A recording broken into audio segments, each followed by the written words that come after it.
The Earth has entered an ice age. Global temperatures are dropping steadily. There's no sign of improvement yet. But please, everyone, don't lose hope. The government will not abandon you. As long as we unite, we will definitely overcome this disaster. Let's stick together. The male reporter was reporting live when suddenly a plane crashed right where he was. The TV at Han Fong's house was showing the news when the signal suddenly went out. At the same time, a voice called out to Han Fong from outside. Han Fong, holding a blood-stained iron rod, walked over. Peering through the peephole, he saw Lai Hu-na, the girl he had liked for so long. Without hesitation, he opened the door.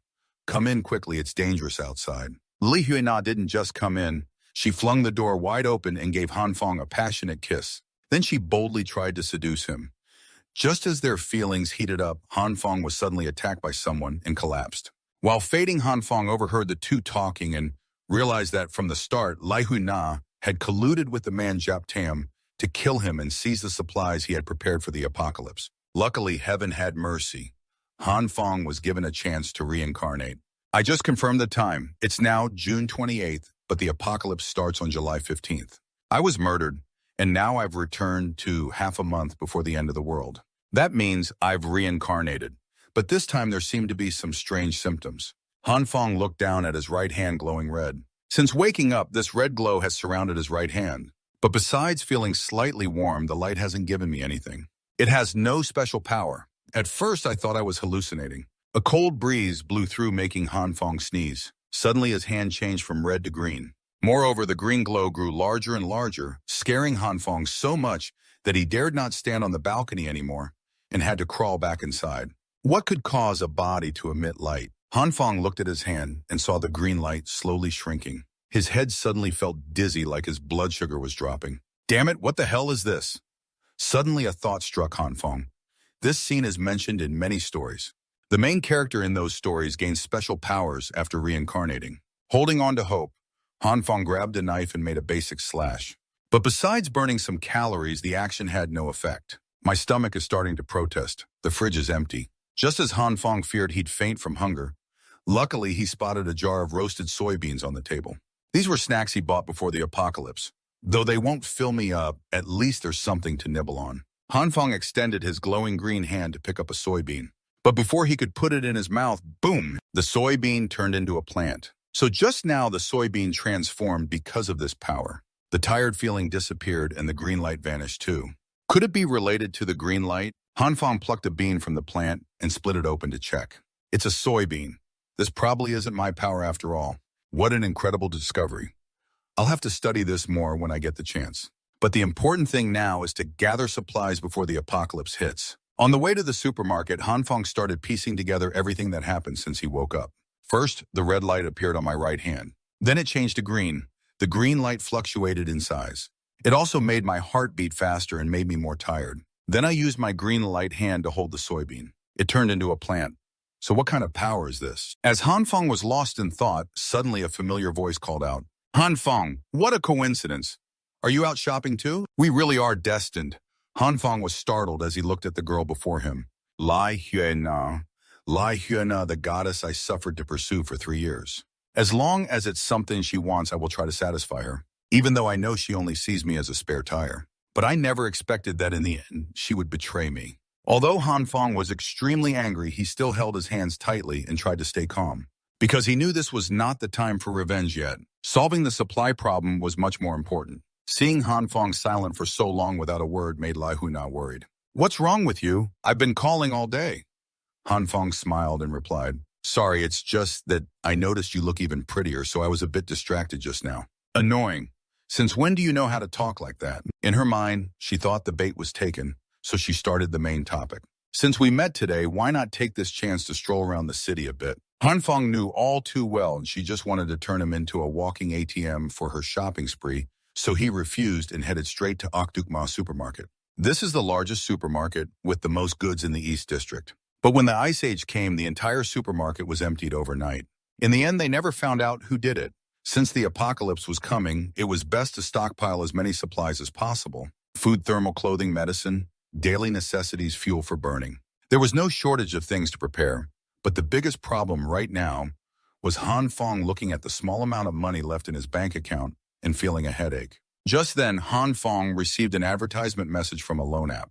Like a light bulb moment, Han Fong immediately downloaded all the loan apps onto his phone. After all, when the time comes, there's no need to pay back. Scene changes. Lai Hyuna is angry because Han Fong rejected her when a luxury car suddenly stops right beside her. And the person driving that luxury car is none other than Han Fong. "Is this your car?" Lai Hyuna asked in surprise. "Yeah, I just bought it. My old man has been working overseas for 2 years and made quite a bit of money. So he gave me some. I just dropped him off at the airport." Han Fong bragged to Lai Hyuna. After a moment of silence, he suddenly got a bit emotional. "So today you sent your dad off at Ha Airport. You didn't tell me you even asked me to take you for a walk. Sorry for being cold just now. I thought you were going to abandon your friend." Seeing her acting all dramatic, Han Fong didn't expose her, but pretended to adore the silly girl. "How could I ever abandon Hyuna, someone very important in my heart?" Hearing that, Li Hyuna was secretly happy and continued to say some emotional words. "Actually, Han Fong, you also hold a special place in my heart. Today, can I go eat and watch a movie with you? I want to get to know you better. What do you think?" When she looked up, she saw Han Fong busy with the pile of boxes in the trunk. "I still have to move all these things upstairs today. So busy." Ignored by him, Hyuna pouted and said, "Why did you buy so much stuff?" "It's nothing, just things I like." "Oh, right. I also bought you a gift." Hearing there was a gift for her, Hyuna happily said a few words, then quickly left. "I can't let her know I'm stockpiling supplies. This stash of supplies is my capital to survive the apocalypse. Our debt will wait for the apocalypse to be settled. I still have to catch the guy who killed me with her." Thinking of this, Han Fong gave a sinister smile. "Now I'm actually kind of hoping the apocalypse will come soon." The end begins on 7/15. Snow will start falling heavily. The temperature will drop sharply to -20 degrees within the next month. The temperature will gradually drop to -70 degrees. The world will be covered in white snow. No one can go outside. Therefore, Han Fong needs to stockpile enough reserve food. At the same time, he must seal the containers to avoid others in the area discovering his large stockpile of food. Some sensitive supplies require him to transport them at night when there is no AI around. The post-apocalypse power supply system will be extremely unstable. So Han Fong made a generator for this purpose and stored enough fuel to last 1 year. When the apocalypse comes, the heating system will stop working, so he needs to renovate an independent heating system for the house. Conveniently reinforce the door, renovate the rooms, and set aside 1 room for supplies. When Han Fong finished everything, it was already the 14th day since the temperature dropped. Next was the time to handle the most important task. Because relying solely on the supplies prepared to survive the freezing period still wasn't enough. So the ability to turn beans into plants would be Han Fong's hope for survival. At this moment, Han Fong hesitated, looking at the plate of soybeans on the table. These beans were created using his ability, but this ability appeared very randomly. He still hadn't figured out the activation mechanism. First, he needed to confirm whether they were edible. After checking and confirming that these soybeans were edible, it meant that at least this ability could produce food. So Han Fong continued researching how to use the ability by trying it with other types of food. But because he tried too much, he became exhausted and fainted without realizing it. When he woke up, Han Fong's body was in a state of extreme fatigue. While recharging his energy, he took the chance to think about the results. Before fainting, Han Fong had tried many types of food. Some showed no reaction at all, but some, like the beans, evolved from seeds into ripe food. Others exploded. After exploding, they turned into a black substance similar to charcoal. Fortunately, this black substance could be burned, so now Han Fong no longer had to worry about a heat source to keep warm. So Han Fong kept trying over and over until he fainted. The success rate was too random. He had no clear grasp of the rules or how this ability worked. There must be a principle behind it. At least he had grasped the conditions that triggered this ability. The key point lies in his consciousness. Han Fong sat cross-legged, closed his eyes, and imagined himself in nature. Both body and mind are part of nature. When he opened his eyes, sure enough, his hand emitted a green light. After checking the plant system, Han Fong now moved on to test the meat system. As soon as Han Fong placed his hand on the piece of meat, the green light gradually faded and disappeared. The meat had no reaction. Could it be that this ability only worked on plants? With this suspicion, Han Fong tried again, but it still didn't work. But while thinking, he sensed 2 different colors. When he first saw the red color, he hadn't tried it yet, but thought to himself. Han Fong shifted his hand to red. The piece of meat in his hand was then surrounded by a red glow. But just a second later, it turned into a messy flame, causing Han Fong to panic and throw the meat onto the floor. When he calmed down, Han Fong dared to approach again to study the piece of meat. Does meat with red light generate a reaction? But it felt like just a heating effect. The red light only functioned to heat. Why doesn't it feel right? It's not just simple heating. It's like a material is decomposing. Could it be that his right hand held the meat while his left hand activated the green light and grabbed a handful of beans? If green represents evolution of material and red represents decomposition, if these two lights combined the moment the meat and soybeans touched, they formed a fresh piece of meat several times bigger than the old piece. Meanwhile, the handful of soybeans in Han Fong's hand disappeared. Could it be they fused with the meat? Han Fong observed the meat in his hand. It looked very fresh. The texture and smell were unmistakably meat. He tried a little more after a while, wondering why they all failed, then gave up saving them for future research. No matter what, today was still a productive day. If I thoroughly research this ability, I'll be the man standing at the top of the apocalypse. Han Fong was self-admiring when suddenly he remembered a problem. Food alone isn't enough. He still didn't have anything for self-defense. Quickly pack up and head out before the temperature drops further. I must get a weapon. As soon as Han Fong finished speaking, the snow began to fall. Wandering the streets, Han Fong couldn't help but worry that the temperature would drop to minus 45 degrees within a week. I have to seize the time to get a gun, but buying and selling guns is illegal, and I don't have any connections to buy one, so what should I do? While Han Fong was thinking, he was startled by a shout from a man standing not far away. I'm the one doing the construction work here, investing millions. Do you know Lao Vuong's house from Luke.Tay Kang Group? The boss there is my big brother. This guy seemed a bit familiar with his flashy style of dressing. People in the neighborhood call him the Thug Li Tungia, also known as Lai Ka. Living in the same neighborhood as Han Fong, he's said to be in charge of helping people secure construction contracts around here, making a good amount of money. He doesn't have a legitimate job, but still gives off the appearance of being very busy. Maybe he has a way to buy guns. Thinking this, Han Fong took the initiative to approach Lai Tungia. Long time no see, Brother Lai.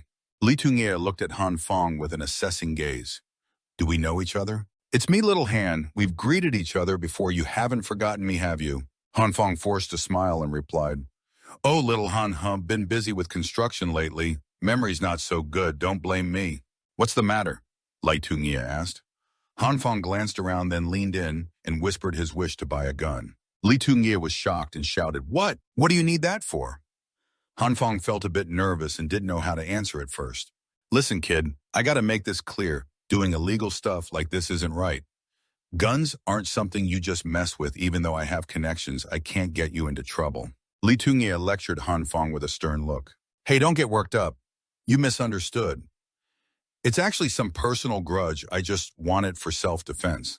Han Fong explained, That day riding my bike to work, I ran into a guy spitting everywhere, and he happened to spit right in my face. When I confronted him, he spat in my face again. Then I beat him up. Before leaving, he said he wanted to get revenge. The next day, he came with backup at the intersection and beat me. He also said he'd hit me every time he saw me. I've never gone through something so unfair before, so I want to find a weapon for self-defense. That's basically the story. Li Tungia believed Han Fong's story, completely got angry, and cursed a bit, then agreed to help him find a weapon. This one's on me, Li Ka will help you. I'll contact my good big brother right away, and we'll go together now. Thank you, Han Fong said gratefully. Then we'll take the bus. If my Ferrari wasn't in the shop, I'd drive you myself. Han Fong pressed the car remote, smiling. Come ride in my car. The snow is pretty heavy now. Sitting in the car, Lai Tungia nodded and asked, Kid, you're doing well. How much did this car cost? About 700,000, Han Fong answered honestly. Not bad, that's pretty cheap, Li Tungia said while taking a selfie to post online as if the car was his. Following Li Tungia's directions, they soon arrived at his place, the headquarters of a gang boss he knew. Lai, you're late. Why are you coming to see me so late? I'm here to see Boss Lu about a little business, Lai Tungia said as he placed a red envelope on the table and spoke quickly. I'm busy, Koi, Boss Lu barked, but his tone softened a bit compared to before. This kid of mine wants to ask you to buy some stuff.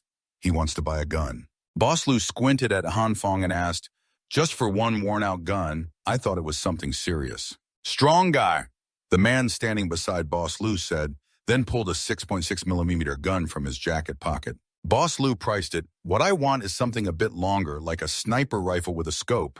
Kid, you said sniper rifle. What do you want that for? You want it. This is the only short gun I got. Take it if you want. Seeing Boss Lu getting agitated, Li Tungia stepped in. Helping with this matter goes back 5 years.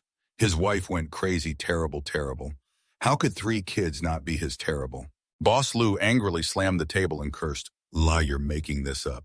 This is just too much." Han Fong thought to himself, yet this Mr. Lu really believes it. Immediately said to Han Fong, "Isn't that a sniper rifle?" "Mr. Lu will help you arrange this, but we have to wait a few days until he orders Kwong to see if he can get a semi-automatic rifle for you and also gather more ammo." Li Tungia turned to smile at Han Fong. "Look at me, I get things done in a snap." Suddenly, Mr. Lu held out the 6-shooter in front of Han Fong. "Take it, it's yours." Han Fong took the gun, then returned the gesture by saying to Mr. Lu, "Brother Lu, a colleague of mine working in the government revealed that due to unusual weather recently, they plan to restrict buying and selling supplies. It's best if we store a bit more together with the brothers." Mr. Lu, after looking at Han Fong's serious face, clicked his tongue and said, Got it. Now scram, I get annoyed just seeing you." On the way to the car, Li Tungia proudly said, "See how well I helped you. Your big brother here is kind-hearted. Even managed to get you a cannon. Thanks for your help, Lai. I'll buy you some cigarettes later to take with you.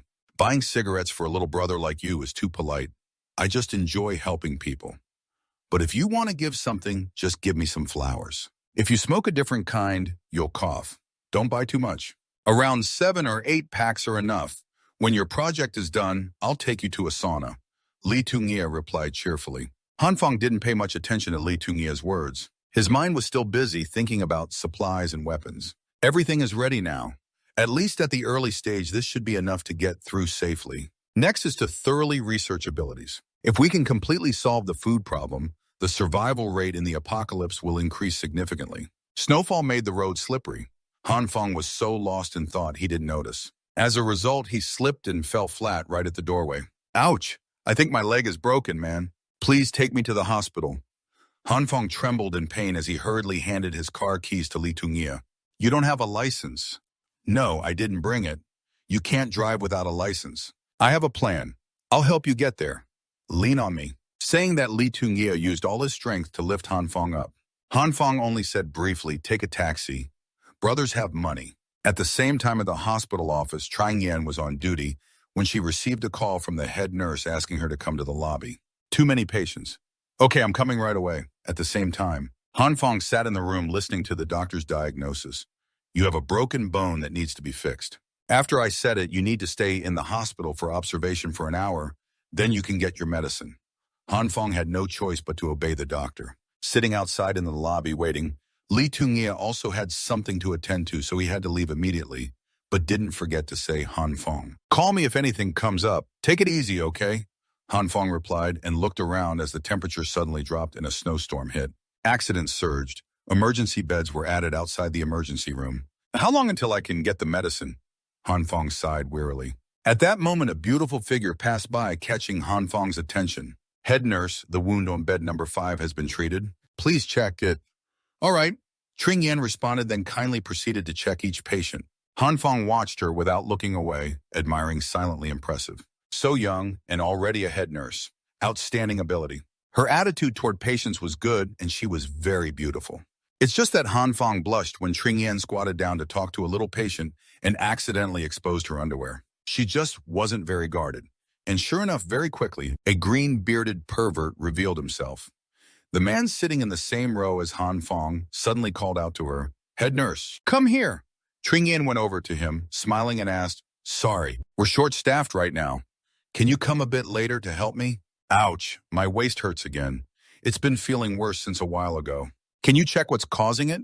He deliberately tried to distract Tring Yan. The other hand had already stealthily slipped the phone down under her skirt. "Sorry, in this situation we need to take an x-ray first before determining the cause."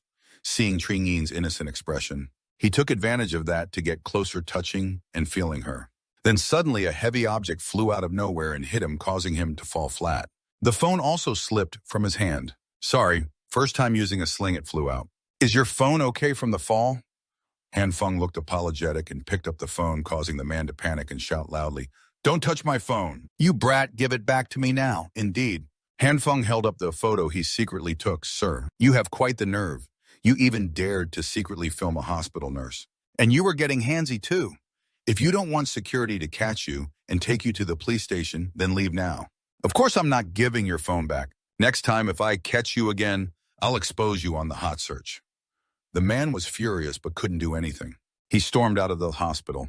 Isn't he also suffering from back pain? Running away that fast?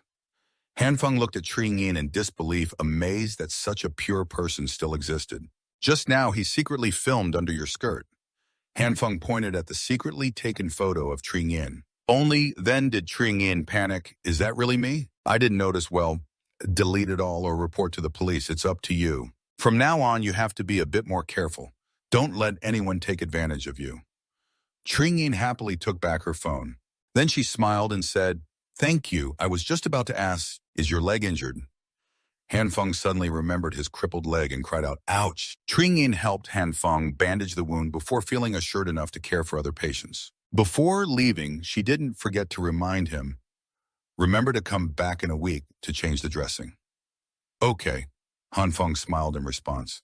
But inwardly, he thought a week from now, maybe we won't meet again. The next day, on the emergency news broadcast, the entire region of China will experience a particularly severe snowstorm and a temperature drop within the next 24 hours. According to reports from our foreign correspondents, currently, temperatures worldwide are dropping sharply. Experts from China, along with 46 other countries, are urgently heading to the United Nations to discuss the cause. However, experts say this weather will not last long, but please pay attention to disaster warnings. Arrangements by police and local authorities. We hope everyone will not panic, do not trust rumors, and absolutely do not fight over disaster supplies. This will pass quickly. Hanfeng sighed heavily while listening to the news on TV. The government always hides the truth using fake news to reassure the public. If it hadn't happened once before, I might have believed it too. Anyway, this time I stocked up on supplies in advance. Reinforced the rooms. Heating equipment is ready. All set, so no need to worry about this for now. Hanfeng was sipping his drink when his phone kept buzzing with notifications from the community chat group. Hanfeng skimmed through the comments, some of which startled him. Everyone listen to me. This big snowstorm isn't caused by the weather, but by something inside the earth. Remember, this is not a normal snow disaster. The polar cold is about to fall. Who is this polar cold person? How does he know about this? This guy from the outskirts seems worth noting, he thought. Hanfeng continued to watch the chat group. Residents in the apartment were texting, "Can the building manager clear some of the snow in the community? The cars can't get out." The building manager, "Yes, they're rushing to the supermarket to buy some food. Has everyone paid the condo fees? Auto manager, hurry up and get going. The front of the community needs to be cleared too, or the supermarket's supplies will be bought out. Do you all still want to drive? Even if you get out of the community, you won't be able to go anywhere. So what should we do? It's already minus 20 degrees now. Could it be that we walk outside? That's right. Who knows how long this snow will keep falling? I heard everyone is frantically stocking up on supplies. If we don't go, I'm afraid it will be too late. Where is the landlord? Hurry out here. Give us an answer." A staff member from the landlord's side responded sincerely, "Sorry, dear customers. The results are overwhelming. Our manpower is currently limited." Residents in the building texted, "Then what's the point of supporting you landlords? You can't even handle a little problem like this. Pay the condo fees quickly." "That's right. Just give the money back quickly." Hanfeng thought silently this argument was completely meaningless. This snowstorm is simply beyond human power to clear. At this time, the resident of Unit 61-1204 texted, "Everyone stop arguing. Someone has noticed." The resident of 61-1204 texted Yu Hok Tuong, resident of Unit 1204. Yu Hok Tuong texted, "The snow is falling heavily. Even if it's cleared, it will be covered again in a few hours. Instead of arguing, why not clear it together early on? Then we can get outside sooner. The landlords are also victims of this natural disaster and can't do much. So you're just using them to vent, right?" In response, a flood of accusations came from other residents in the building. "Who do you think you are to lecture us in return? Are you a landlord? Why are you defending them?" "That's right. Are you working for the landlords?" Yu Hok Tuong texted, "Everyone, I'm not defending the landlords. I'm just sharing the viewpoint I see. Right now, forcing the landlords won't mean anything. The issue can't be resolved. We won't get the results we want." The residents found some sense in that and softened a bit. "So what do you think we should do?" "Right. Should we just starve? At least driving to the supermarket is impossible." Yu Hoktwang texted, even if the roads inside the complex are cleared, who can guarantee they're cleared outside? I propose we walk. If you all agree, I can go down and help the landlords clear the path. Han Fong thought to himself that he seemed to have some impression of this Hoktwang. He remembered that before reincarnation, he was always very lively. At this time, someone texted, hey, this is a bit complicated. If you want to go out, you have to clear the snow. If not, keep quiet. After sending the message, this person went offline. Li Tungia also texted, just clearing snow. All this fuss all day is annoying. I'll help too. Quickly clear the roads. I still have to discuss a multi-million project with my good big brother. Han Fong smirked, thinking this tone seemed like someone he knew who already had a leader. Others quickly responded, I'm going too. Me too. Among them, Han Fong also saw a message from Lei Huina. Count me in. The food at home is running low. I have to buy some for the next few days. Although I've had a slight cold the past 2 days, Brother Tuong has been a role model for me. I'll go help too. Some young men without girlfriends texted, with such a good man here, how could we let our Huna go down there? Just stay home and rest well. Lai Huna texted to thank everyone's care. So we all have to help with the cleaning then. At this point, Han Fong closed the chat group. He muttered quietly, playing it so cool. Huna really has her ways. Suddenly, he saw a private message from Li Huna and opened it. Han Fong, what have you been busy with these days? You agreed to contact me already. I'm still waiting for you.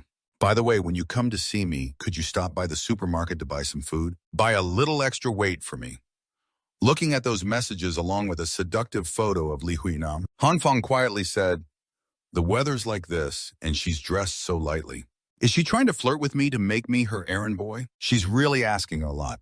Let me think about how to reply. Got it or not? After a while, Li Huna received a message from Han Fong. After reading it, she got angry, threw her phone on the bed and shouted, Han Fong, you bastard. Just you wait. Time passed. Today is the second day after the snow started falling. The outside temperature is minus 20 degrees, the beginning of the apocalypse. The heating system is still working. There's also internet. People's daily lives are still continuing. Han Fong just sat in his room scrolling through some videos to kill time. It's only the second day and I'm already bored.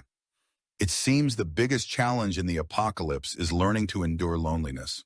Plus, the condition of my injured leg isn't looking good. Injuries to tendons and bones take months to fully heal. Sighing quietly, Han Fong continued scrolling and was attracted by the content of a fascinating video in the World Science Exploration category.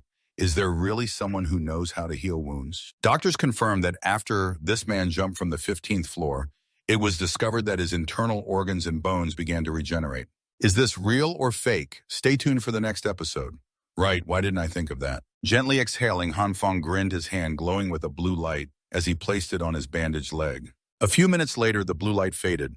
Han Fong lay back disappointed on the sofa. Looks like I was overthinking, thought the blue light might help heal the wound. As he spoke, Han Fong yawned and gradually drifted into a strange dream. In that dream, Han Fong wore a tribal outfit, riding the lead goat, leading the herd at full speed. Suddenly, the lead goat tossed him to the ground, injuring and bleeding his leg. Suddenly, a goat came over, intending to lick Han Fong's wound. Han Fong brushed its head away.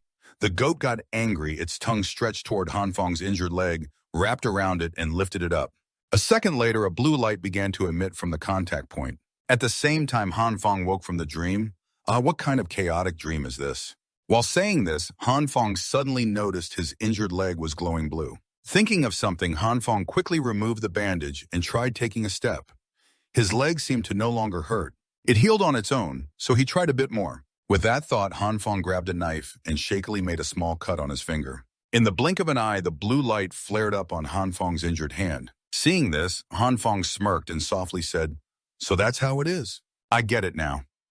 Meanwhile, in the courtyard, the residents of the small district were shoveling snow to clear a path outside.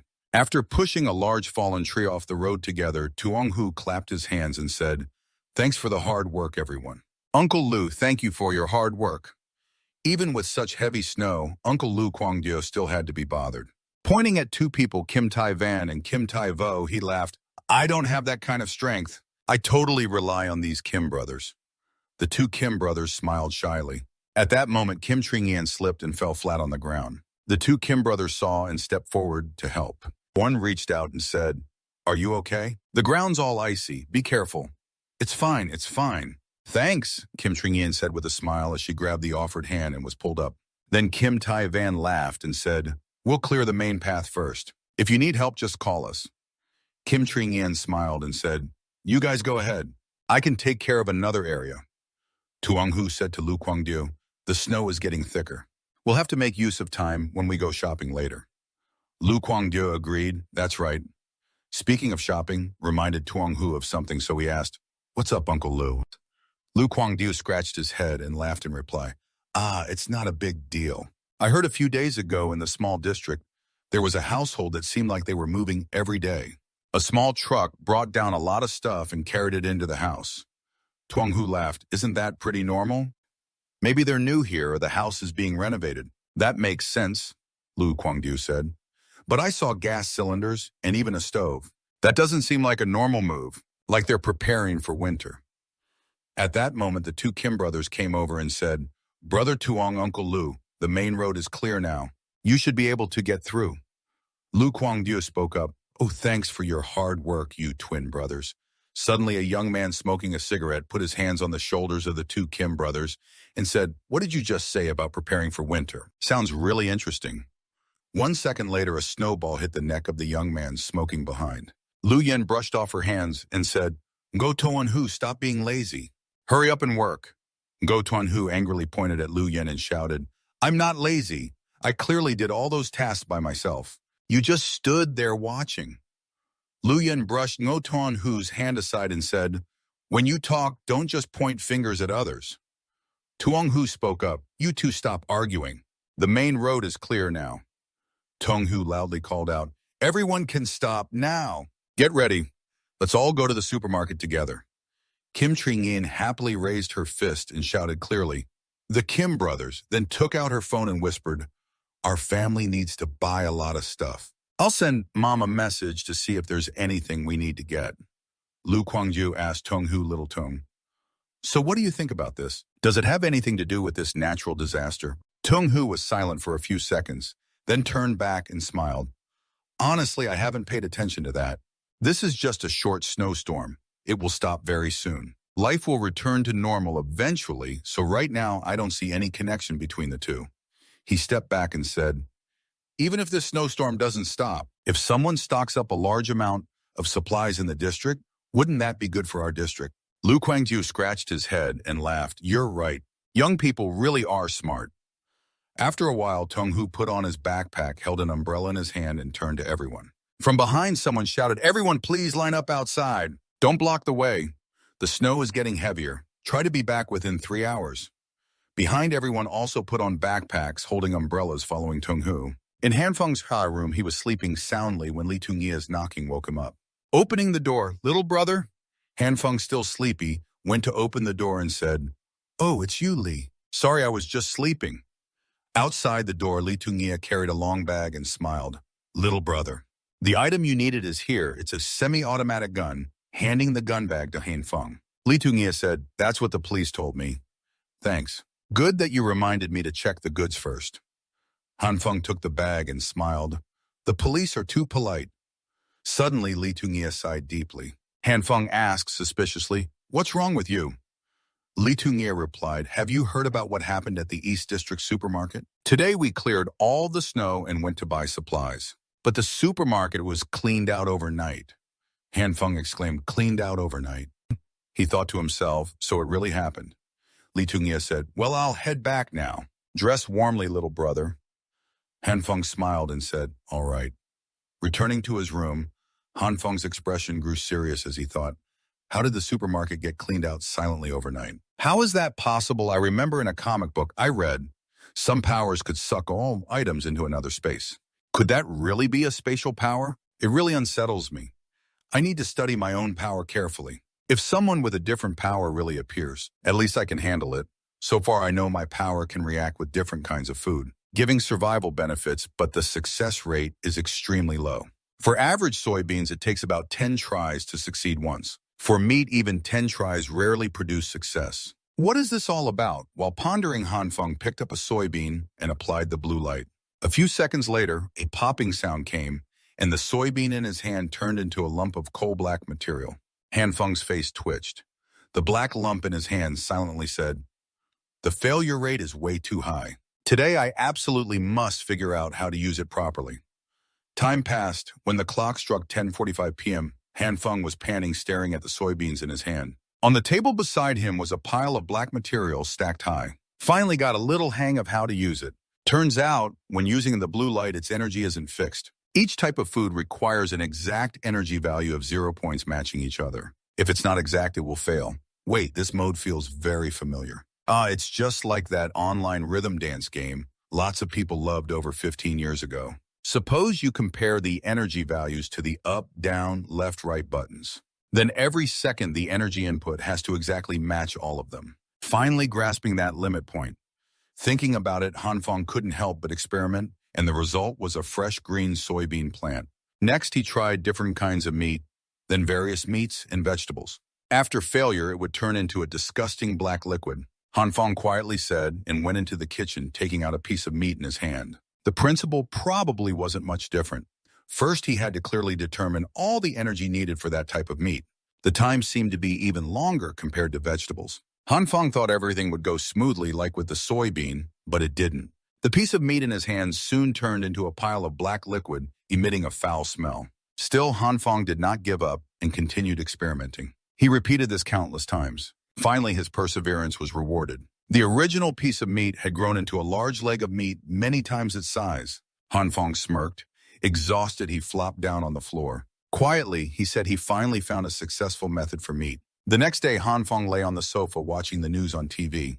Good morning, viewers. Today is July 17th, the third day of the snow disaster. This time, the entire country is experiencing an exceptionally large snowstorm that happens once in 100 years. To ensure the daily lives of all citizens, all regions are actively working to combat and reduce the damage caused by the disaster. Because of this, heavy snow transportation, electricity, and networks nationwide have become paralyzed. Please be patient and wait for rescue and repairs. Local governments are also distributing relief supplies to affected areas. Therefore, we hope everyone will stay inside unless they have a special reason to go out. Just like before, everywhere is starting to come to a standstill. Sighing softly, Hanfeng opened his phone to check the situation in the apartment group chat. He saw that people in the group had already begun arguing. In his heart, he thought the heated arguments were probably because everyone had seen the news. Some believed that rescue teams would come as the news said, but others were debating how they could save themselves right now. A message from Lu Guangdiu appeared in the chat, catching Hanfeng's attention. Does everyone really trust the contents of the news? If the situation had truly been controlled, as the news said, the rescue teams would have arrived long ago. But so far, there are no trucks full of supplies as mentioned. On the contrary, I heard from friends that they saw many armored tanks and other heavy weapons heading toward the city. Then there's only one possibility left. War might be about to break out. After reading this message from Lu Guangdiu, everyone in the chat looked panicked and fearful. Is this really true? Then aren't we doomed? Hanfeng thought about war breaking out. Before reincarnation, he seemed to have heard about this story too. In the chat, Tuang Haku appeared and sent a message. If what Uncle Lu predicted is true, then we should find things to protect ourselves. Currently, some homeowners, because they haven't stocked enough food, have already started to starve. And the government's relief supplies may not arrive on time. I believe we must first organize ourselves to help those in difficulty within the neighborhood. Therefore, I propose that residents who have enough food should donate some to those in need. I'll start with myself. I will donate half of my food. Anyone who needs help can come find me anytime. Ngo Tuanhu sent a message. Tong Hokhu said that made sense. People in our neighborhood can help each other to get through this crisis. On this cold day, we can't let any household go hungry. If there's a donation, count me in. Huna, you should donate some too.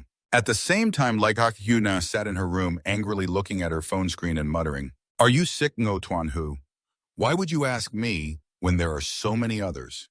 Isn't it because I once wanted to be your girlfriend?" In the chat, Li Huna pitifully sent a message apologizing. "Actually, I don't have any food left in my house anymore." A young man stepped forward to text Bisham.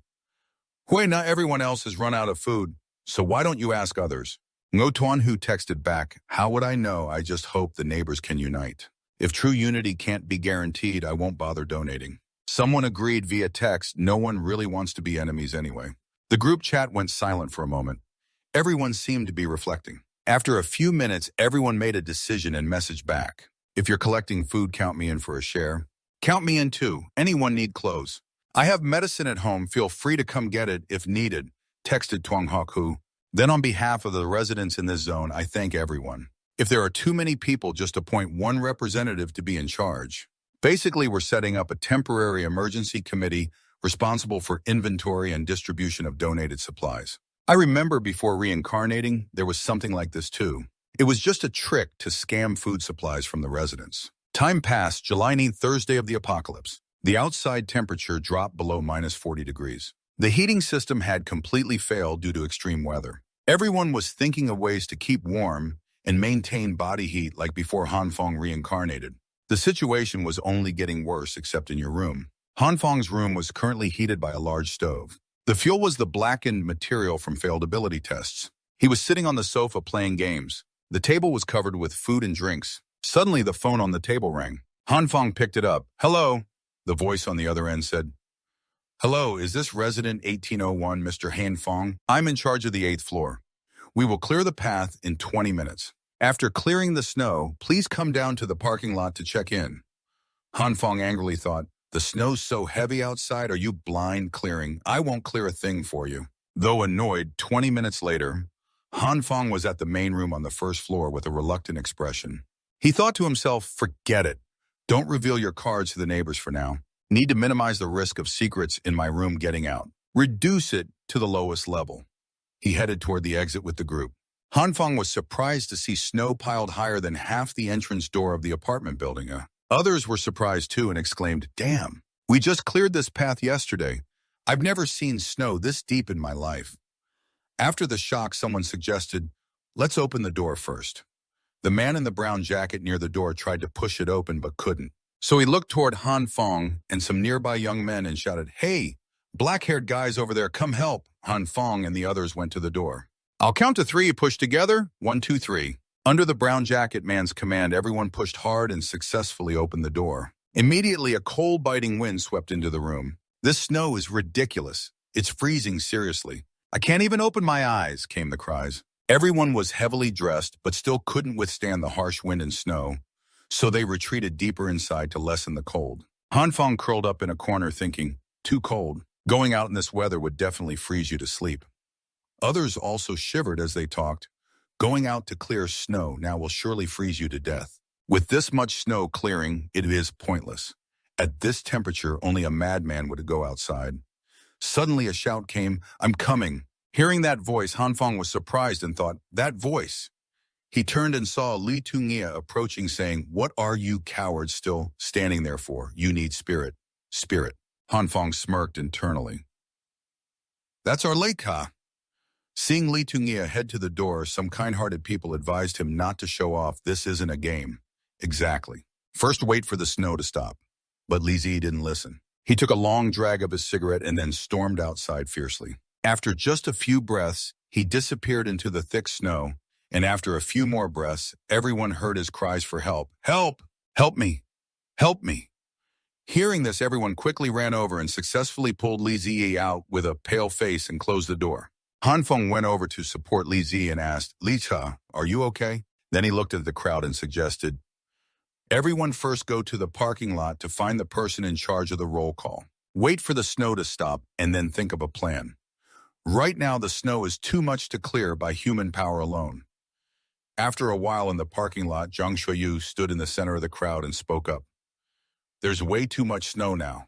Let's wait for the snow to ease before starting the cleanup. Then this underground parking lot will become a supply donation point and distribution center." Hanfeng stared at Zhang Shuyu and the crowd and thought to himself, "So this is the Zhang from the Star Group. So the emergency committee scam was led and created by him." Zhang Shuyu of the Star Group continued, "Once again, thank you all for helping me. I never expected so many households would willingly donate so much of their supplies. Your generous donations have helped many residents in need. On their behalf, I thank you all once again." The crowd responded, "Everyone faces tough times. Helping each other is the right thing to do. As long as we unite, I believe we will definitely overcome this crisis." Hanfeng thought to himself, "Look at this. Accidents won't stop. Soon enough, some will regret this." Next to him, Li Zijun picked up a briefcase and said, "Sir, I'll head upstairs first." Han Feng nodded and said, "All right."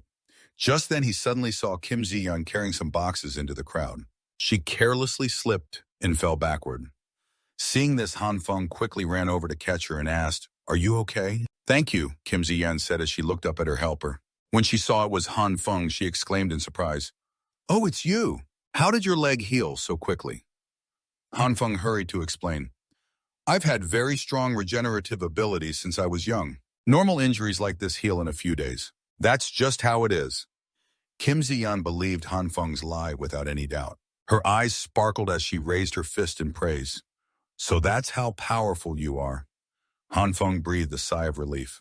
He took the boxes from Kim Ji-yeon and said, "I'll carry these for you." Kim Ji-yeon said, No, they're really heavy." Han Feng smiled and said, "I have great strength. Consider it a thank you for helping me with the bandages." Hearing that, she said it was a bother and immediately let go. In that instant, Han Feng felt his whole body sag. He almost dropped the boxes in his hands. Han Feng forced himself to lift the boxes back up. His body trembled slightly as a result. He forced a weak smile and asked, "May I ask, what do you have in these boxes?"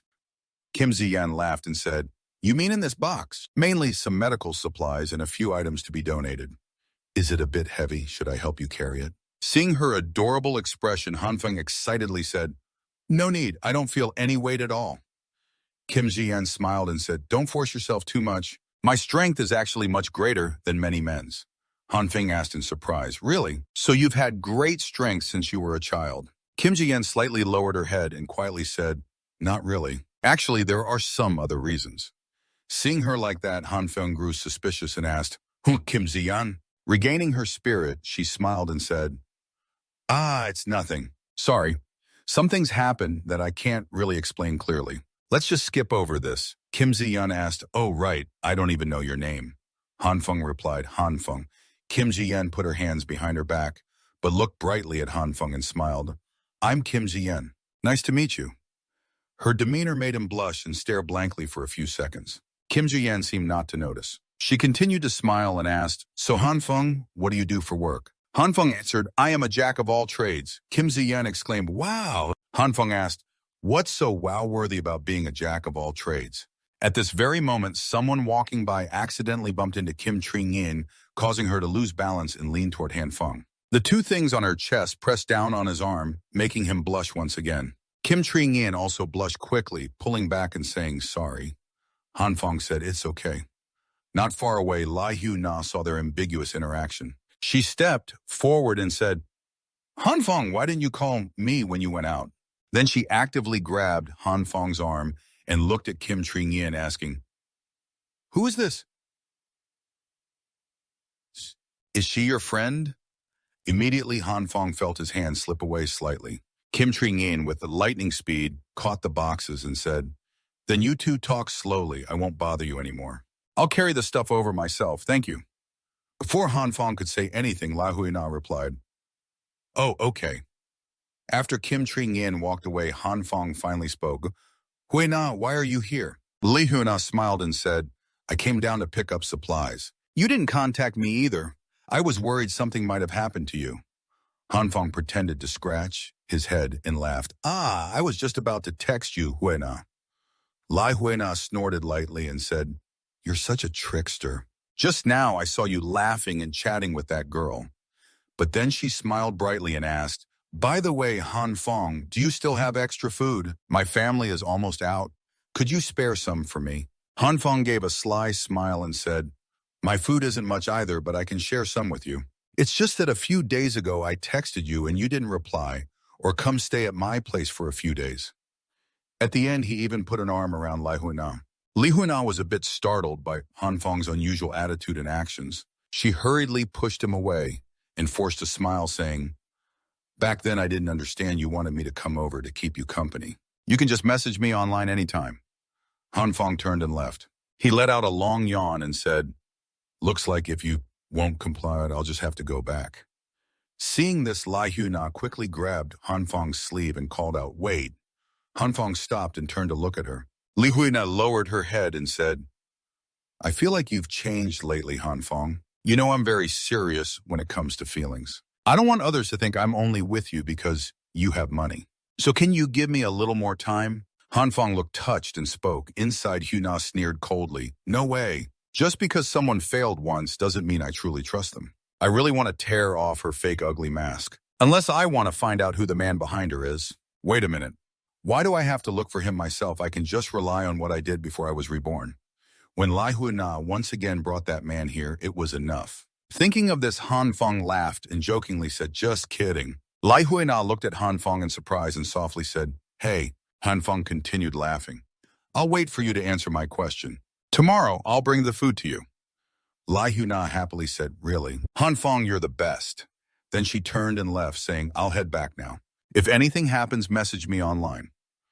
Hanfang waved and said, okay. Be careful not to catch a cold.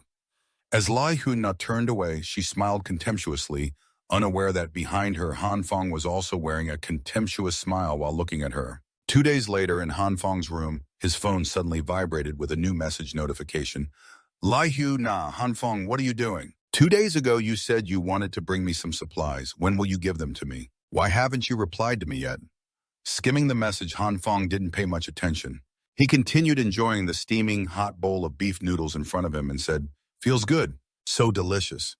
This weather is best for eating hot food like this. Time kept moving forward. Outside, it was getting colder and colder. Everyone was struggling over essential supplies. Only Hanfang was relaxed, sitting in his room by a big heater, enjoying hot food. Recent experiments over the past few days confirmed 2 things for Hanfang. First, meats won't grow infinitely. Second, legumes can be used infinitely.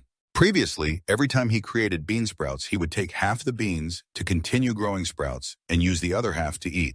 Following the same principle, Hanfang conducted experiments on various types of meat under the influence of 2 kinds of light. Half a piece of meat with a little added bean can almost become a complete piece of beef. He applied the same principle again on that new piece of beef, and the result was still the same. Then he repeated the experiment many times, and the final results matched his prior predictions. Later, I won't have to worry about not having enough to eat, he thought happily. Hanfang continued to finish the hot bowl of food in front of him. After eating his fill, Hanfang poured himself a glass of red wine, went over to the sofa, and turned on the TV. Good morning, viewers. Today is August 2nd, the 19th day of Tuyatai. I am currently at Poduiti Island in the Mandivar Archipelago, 78 kilometers from the equator. The temperature here averages around minus 42 degrees Celsius. The entire island is almost completely swallowed by ice and snow. You can see the speed of ice formation on the seawater with the naked eye.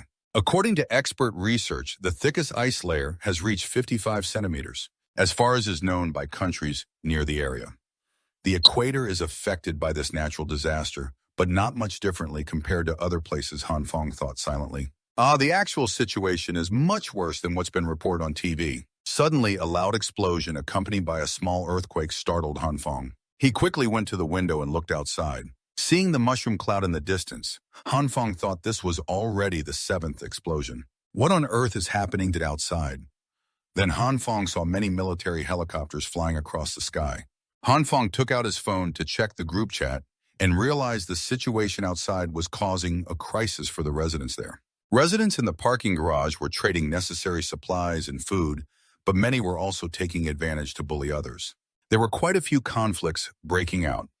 Additionally, Hanfang saw in the group chat that some residents in difficulty were lining up in the parking garage to receive supplies. After a while, Hanfang dressed in multiple warm layers and headed down to the parking garage, sneezing once. Hanfang thought to himself, it's way too cold like this time to go. If it weren't for wanting to gather some information, I wouldn't bother coming down here. He remembered that before reincarnation, there had been riots in the compound, but at that time, no one knew the exact cause of this riot. First, I have to understand the situation clearly to minimize risk later. With that thought, Hanfang went to the supply distribution point. When he arrived, he saw many people already lined up and thought silently, there are quite a few households struggling. At the front of the line, a dispute was breaking out. A man receiving supplies shouted loudly, I initially contributed a lot of supplies and now you're only giving me this little food. Opposite him, Tuong Hok Hu sat at a table smiling and said everyone was being distributed equally. The man refused and shouted again, give me back the supplies I donated earlier. Tuong Hok Hu said, sorry, the supplies cannot be returned to you. The disaster is still ongoing, so we hope you can think about the bigger picture. Once this disaster passes, I will personally compensate you. Is that okay? The man shouted, who knows how long this disaster will last? I just want the supplies I donated before.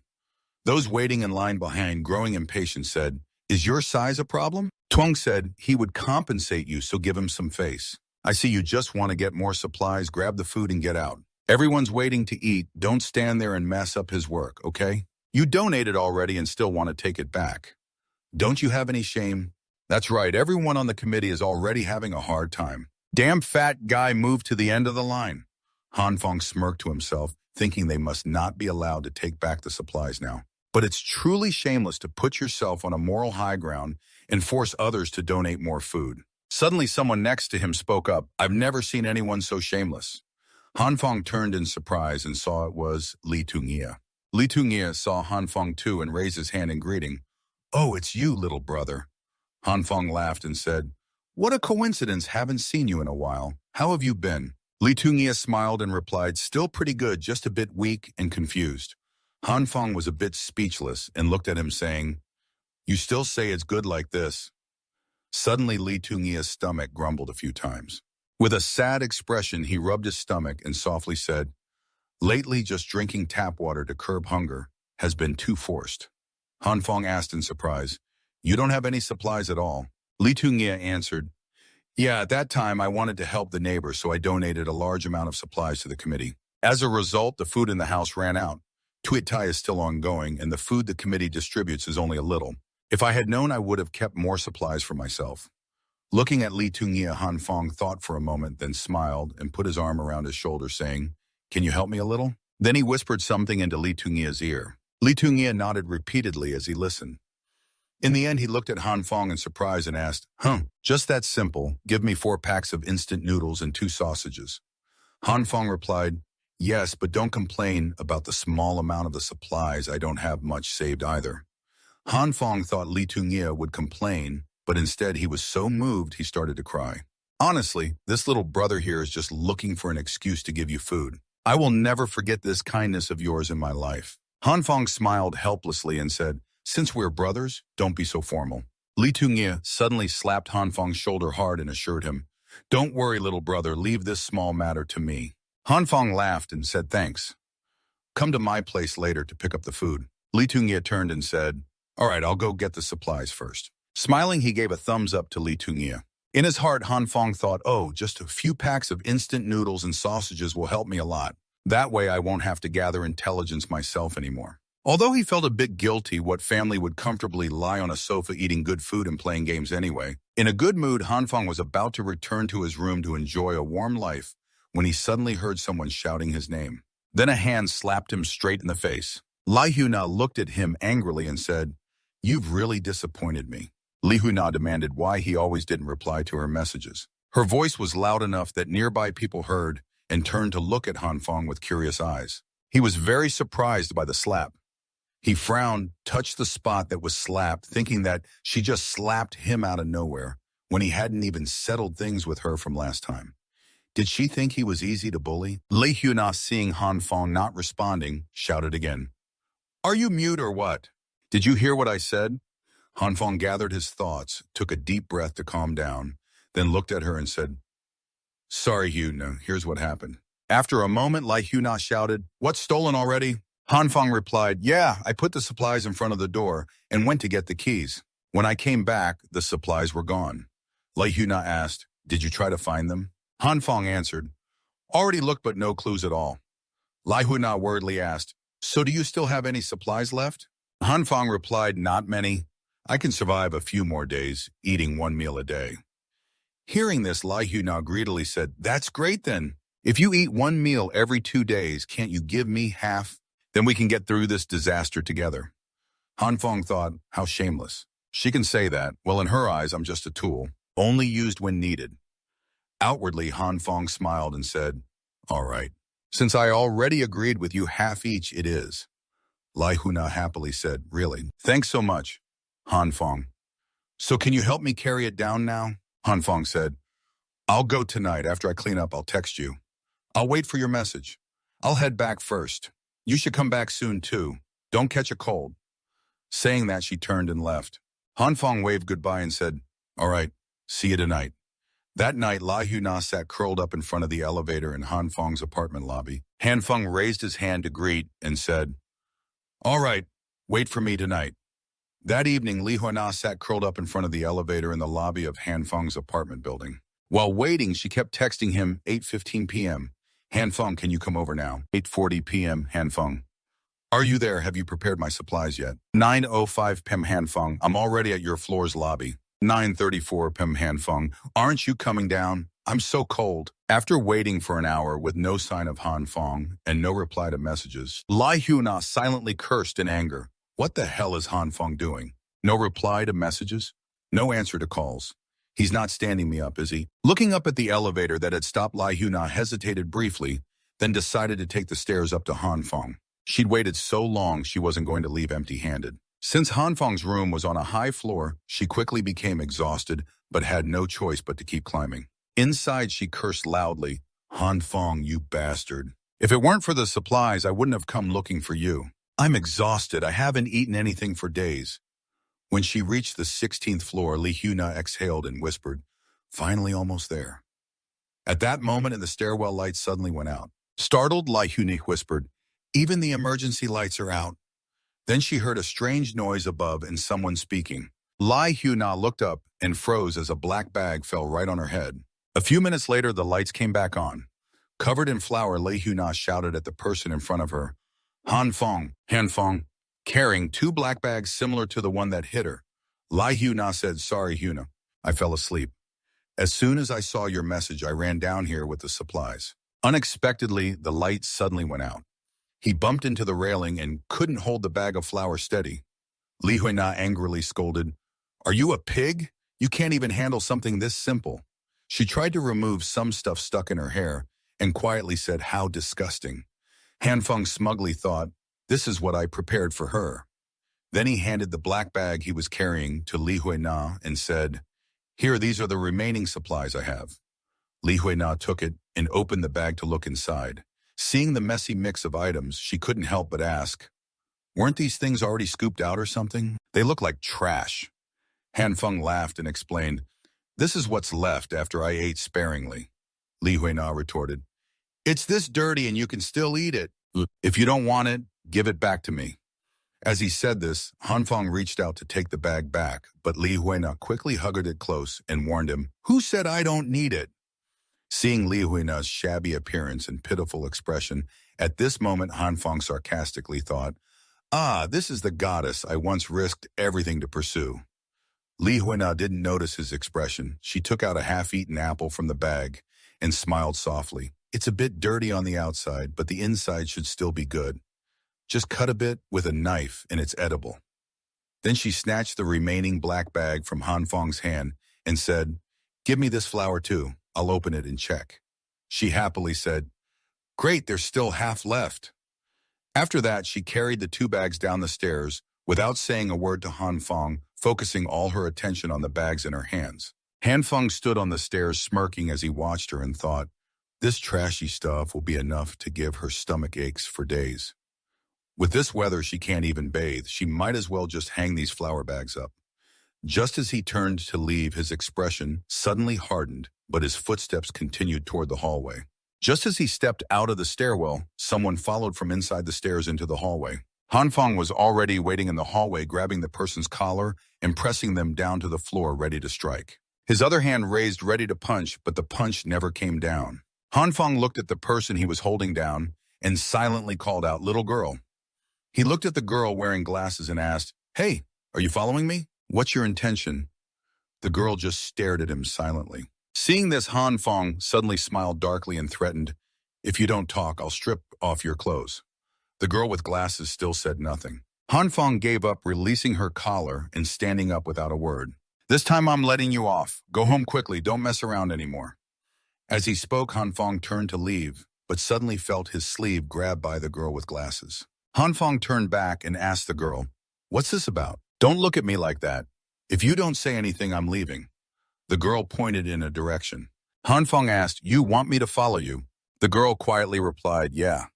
Not long after, Han Feng was led by the girl with glasses to her room. Just as Han Fong entered the room, he was stunned by the piles of boxes stacked all around and exclaimed, "These are all these things you prepared?" The bespectacled girl spoke, "Mm-hmm." Han Fong asked, could it be that she had already known there would be a snow disaster? The bespectacled girl took off her coat, looked at Han Fong, and replied, "Mm-hmm." She acted out the results of the Ice Age plan, even pointing to her chat history in their apartment group, saying it was mentioned there. Han Fong looked at the messages and suddenly realized, pointing at her, he shouted, "So you're the insider? That's really impressive. But why did you bring me home and say all this?" The bespectacled girl pointed in a direction. Han Fong looked suspiciously and saw several surveillance monitors showing footage of him moving supplies into his room. "So you've been monitoring me all this time?" Han Fong asked as he turned his head back to look at the bespectacled girl. The bespectacled girl casually continued to take off her outer long coat, wearing only a nightgown underneath, and replied, "Mm-hmm." Han Fong stared at the bespectacled girl, forgetting to question her, then blushed instantly and quickly said, "Hey, don't suddenly start taking off your clothes." The bespectacled girl snapped Han Fong. He shouted, "No, I didn't mean it like that." Seeing she didn't intend to stop, he immediately yelled, "Stop undressing and put your clothes back on."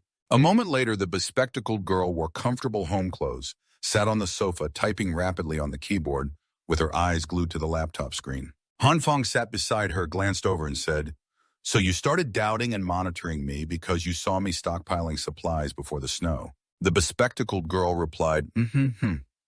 Han Fong said, "Your main purpose in monitoring me was to see if we could cooperate, right?" The bespectacled girl replied, "Mm-hmm." Han Fong asked, "By cooperation, you mean what exactly?" While he was speaking, she suddenly reached over to the sofa armrest, pulled a machine in front of Han Fong, and asked him to teach her how to use the generator. Han Fong responded by trying to operate the generator, once then said, "Like this, it's good, understand?" The bespectacled girl replied, "Mm-hmm." Han Fong looked at her and asked, "So, there's nothing else?" The bespectacled girl looked at him for a few seconds, then pointed in a direction. Han Fong followed her gesture and saw a water heater there, so he went with her and explained how to adjust it. "This way you'll have hot water, but remember to turn it off when done."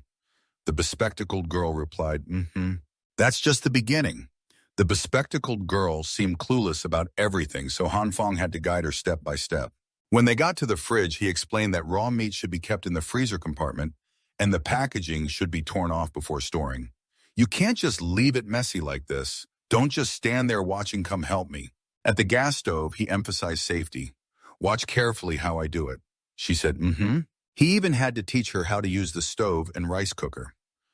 When the flame is strong enough, the food cooks better. Check if the rice is done. When the green light comes on, it means it's ready. "Mm-hmm."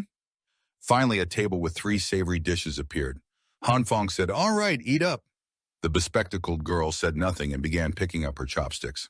Han Fong was a bit helpless, pounding the table and exclaiming, "I feel like I'm about to become a full-time babysitter. My rational mind is getting weaker."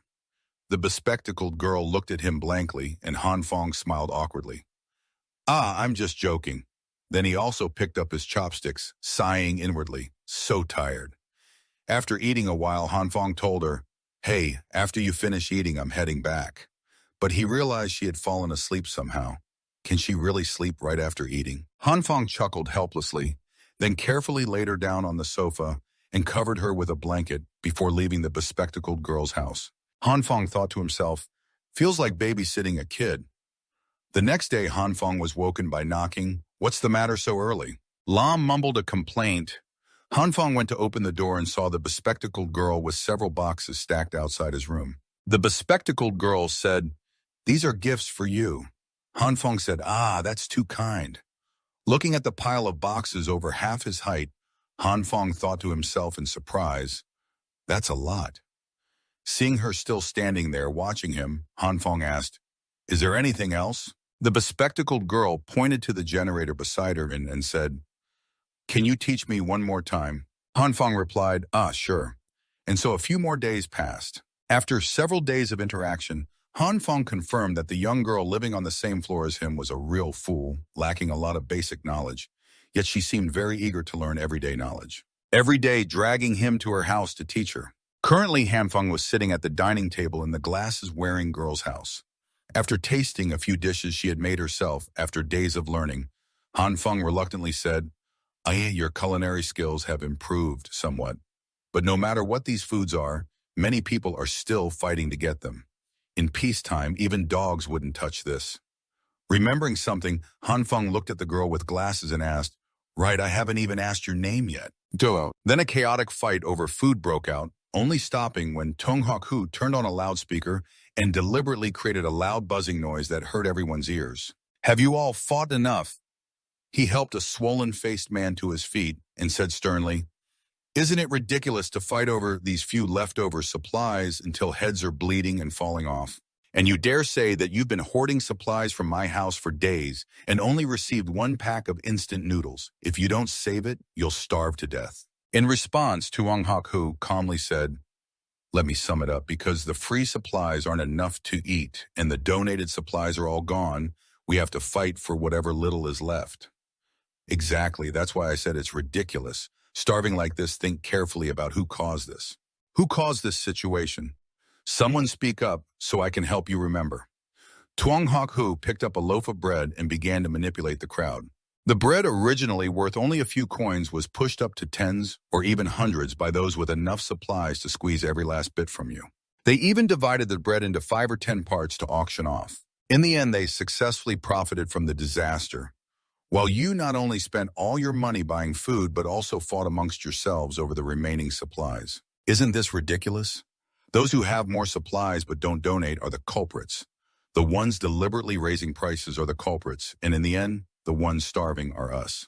Is this fair right now? What we need most isn't to fight, but to unite and take back what belongs to us. As expected, Tuong Hok-hu's words immediately brainwashed the starving crowd, turning their anger toward those hoarding supplies. "It's so unfair. We must take back our supplies." "Yes, just take back what belongs to us." Seeing their extreme behavior, Lai Tungia knew something big was about to happen, so he secretly messaged his younger brother Han Fong. "Big trouble, those people are about to steal supplies." Han Fong, relaxing, got the message and quickly asked, "Who are they?" "It's that Tuong guy. He's inciting the household heads to steal supplies from others. They're breaking door locks. They all carry weapons. If you can avoid them, do so. Don't confront them head on." "Got it, you be careful too." Han Fong replied, then started checking the house again, feeling uneasy. Didn't expect things to escalate this far. Even though I bought 2 guns for emergencies, if this is an organized action, once my supplies are exposed to these extremists, I'm afraid they'll tear me apart completely. Anyway, I have to prepare everything first. While Han Fong was reinforcing the doors, the lights suddenly went out, and around him, complaints about the power outage and calls to the apartment management began. Let's see. "Look, the entire building across the street is also out of power. We can't contact anyone anymore. It seems the signal is also down." Han Fong pulled back the curtain to observe, then busily refilled fuel to run the generator. Thinking to himself that the snowstorm, combined with overuse of electricity for heating, made the outage inevitable. Moreover, the heavy snowfall and low temperatures outside made repairing the equipment impossible, meaning this blackout and network outage could last indefinitely. If the household heads realize the power won't come back, their fear could worsen the violence, and that would truly be hell. Half an hour earlier, Lai Huna was slurping a hot bowl of noodles. At that time, I told the group straight up that I'd buy all supplies at 50 times the market price. The poor guys immediately shut up. "These things only cost me just over 500,000. I even auctioned off some supplies, and the poor guys fought to buy from me, letting me make a small profit. So I think this is the right thing to do." Saying that, the blonde man sitting opposite Huna reached out to wipe the corner of her mouth, which was wet with noodle soup.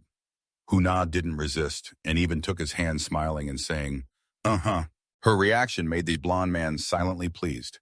As long as he had the supplies, this woman would be in the palm of his hand later. Just then, footsteps thundered loudly outside. "What's going on this floor? I remember every house had someone home. You all open this apartment first and bring the tools over here quickly. What's all this noise so late at night?" Suspicious, the blonde man pressed his ear against the door to listen. "This is definitely this apartment. I'm sure I saw this person buy out all the supplies from about 10 households already. I remember now, it's this guy. He was the first to raise the price in the group back then. Stop dawdling. Kick the door down." As the voice finished, the blonde man's face pressed against the door was suddenly pushed away by an external force, and very quickly the door was smashed open. A group of people armed with clubs stormed in. Back to the male lead, Hanfeng was sitting there fiddling with activating the electric trap system on the entrance door. Strange, why is there still no power? Just as Hanfeng said this, the electrical wires exploded. Why is this so difficult? If only there was power. Just then, a sudden knock came on the door. Hanfeng cautiously peered outside. That height, that wild hair. Hanfeng sighed wearily and called out, "What is it now?" The girl wearing glasses of the Demon King looked up through the peephole and answered, "I need help. Such a bother coming to me when I'm busy." Hanfeng was about to open the door for her, but suddenly remembered how, in his past life, he was ambushed because he trusted people. So he let go and said, "Listen, I heard some household heads have started breaking doors to steal supplies, so you better go back quickly. I'm not going to open the door for you." The Demon King kept knocking, but when Hanfeng showed no reaction, she curled up and patiently waited. Just then, voices started coming from the stairs. "Hurry up or someone else will steal it first. There are a few households on the 18th floor with people at home. Never mind, just go door to door." A few seconds later, that group had climbed up to Hanfeng's apartment floor, yet they didn't see any sign of the Demon King. Because Hanfeng had pulled her inside just in time before they were discovered. "Looks like no one has come to this floor yet. Those 2 apartments will be ours." The man talked with 2 others, then along with one more person approached Hanfeng's door. "Hand me the crowbar," the man whispered to his partner, and then knocked. "Hello, we're here to deliver supplies." "Hello's anyone home?" Seeing no response, they started trying to break the door, but failed. "Why is this door so sturdy? Even the doorknob can't be broken, man. Maybe try prying the next door first. Mark this one off." The 2 exchanged words and then left. Hanfeng finally breathed a sigh of relief. They finally left. "Luckily, I reinforced the door and the doorknob well." He laughed, recalling how, when he went inside, even the locksmith was confused and asked him if he was hiding from debts. At that moment, he suddenly realized he was still covering the Demon King's mouth to keep her quiet, so he quickly let go and awkwardly said, "Are you okay, I was afraid they'd realize someone was inside." The Demon King bowed her head and whispered, "Thank you." After a while, when the noise outside had completely stopped, Hanfeng said, "Looks like they really left. Wait until I finish installing this. Next time anyone dares to kick my door, I'll shock them to death." Saying that, Hanfeng continued wiring the electric system on the door. "What's this?" the Demon King curiously asked. "An electric shock defense. You probably won't understand. I don't even understand why this electric shock device is so hard to make." After watching for a while, the Demon King said, "This anti-theft system uses electric current and a high-voltage circuit. You know that?" Hanfeng looked at her in surprise. "After cutting the power, just wrap the bare wire around the doorknob and insulate it properly. Then connect the grounding wire from the power distribution box to the doorknob. Finally, turn on the power." Hanfeng followed the Demon King's instructions. Sure enough, this can make the anti-theft system actually work successfully. "Hey, how do you know these things? The evil king's true eye can see through all the truths of the world." Hearing this, Hanfeng just sighed and said, "Fine, I'll give in. Tell me quickly what you want me to help with. I'm very busy." As he spoke, Hanfeng tidied up the tangled wires scattered on the floor. The evil king emptied some personal items from his clothes and replied, "The evil king's true eye will reside here." Hanfeng replied casually but quickly startled, turning his head to look at the evil king. "What are you saying? Absolutely not. You must go home immediately for me." Hanfeng walked over to the evil king, but accidentally tripped on a wire, causing him to fall and hit his hand on the tea table. "Ouch, that hurts." "Oh, now it doesn't hurt anymore." At that moment, Hanfeng noticed the tea table had become soft like a piece of cloth. "But at this moment, your hands are glowing with a purple light. Could it be that this purple light caused the tea table to turn like this?" Even the entire toolbox Hanfeng picked up and the hammer had become limp.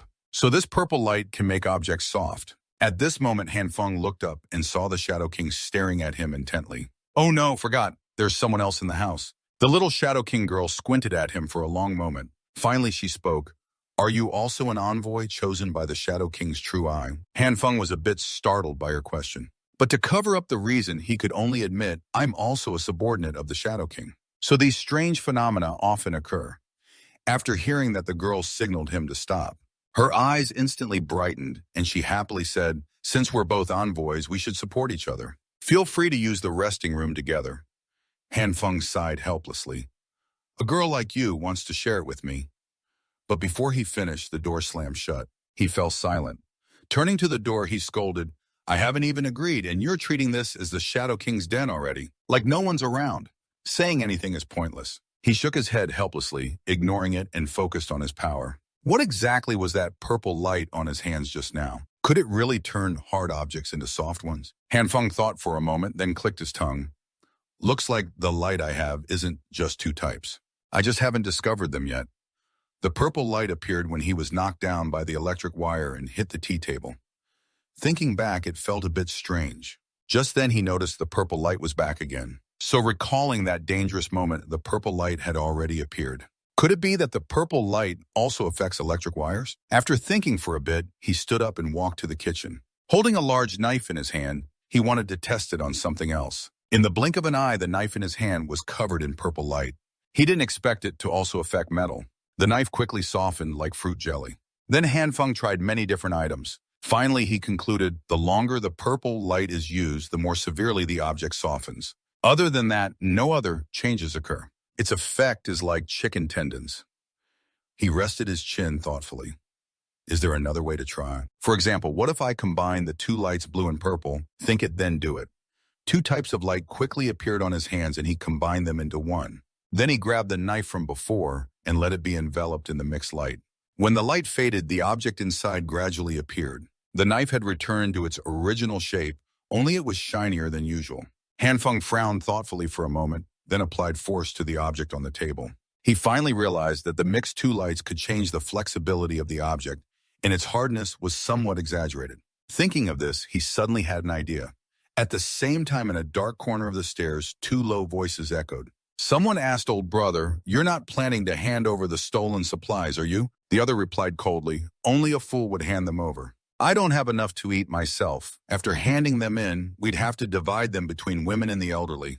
Based on what the one behind nodded in agreement, but this matter must be kept secret between the two of us. If anyone else finds out, we're done for.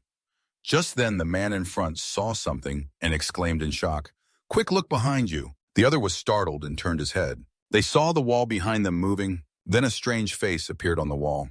It kept twitching back and forth, a little scary. In an instant, the face leaned close to one man standing nearby.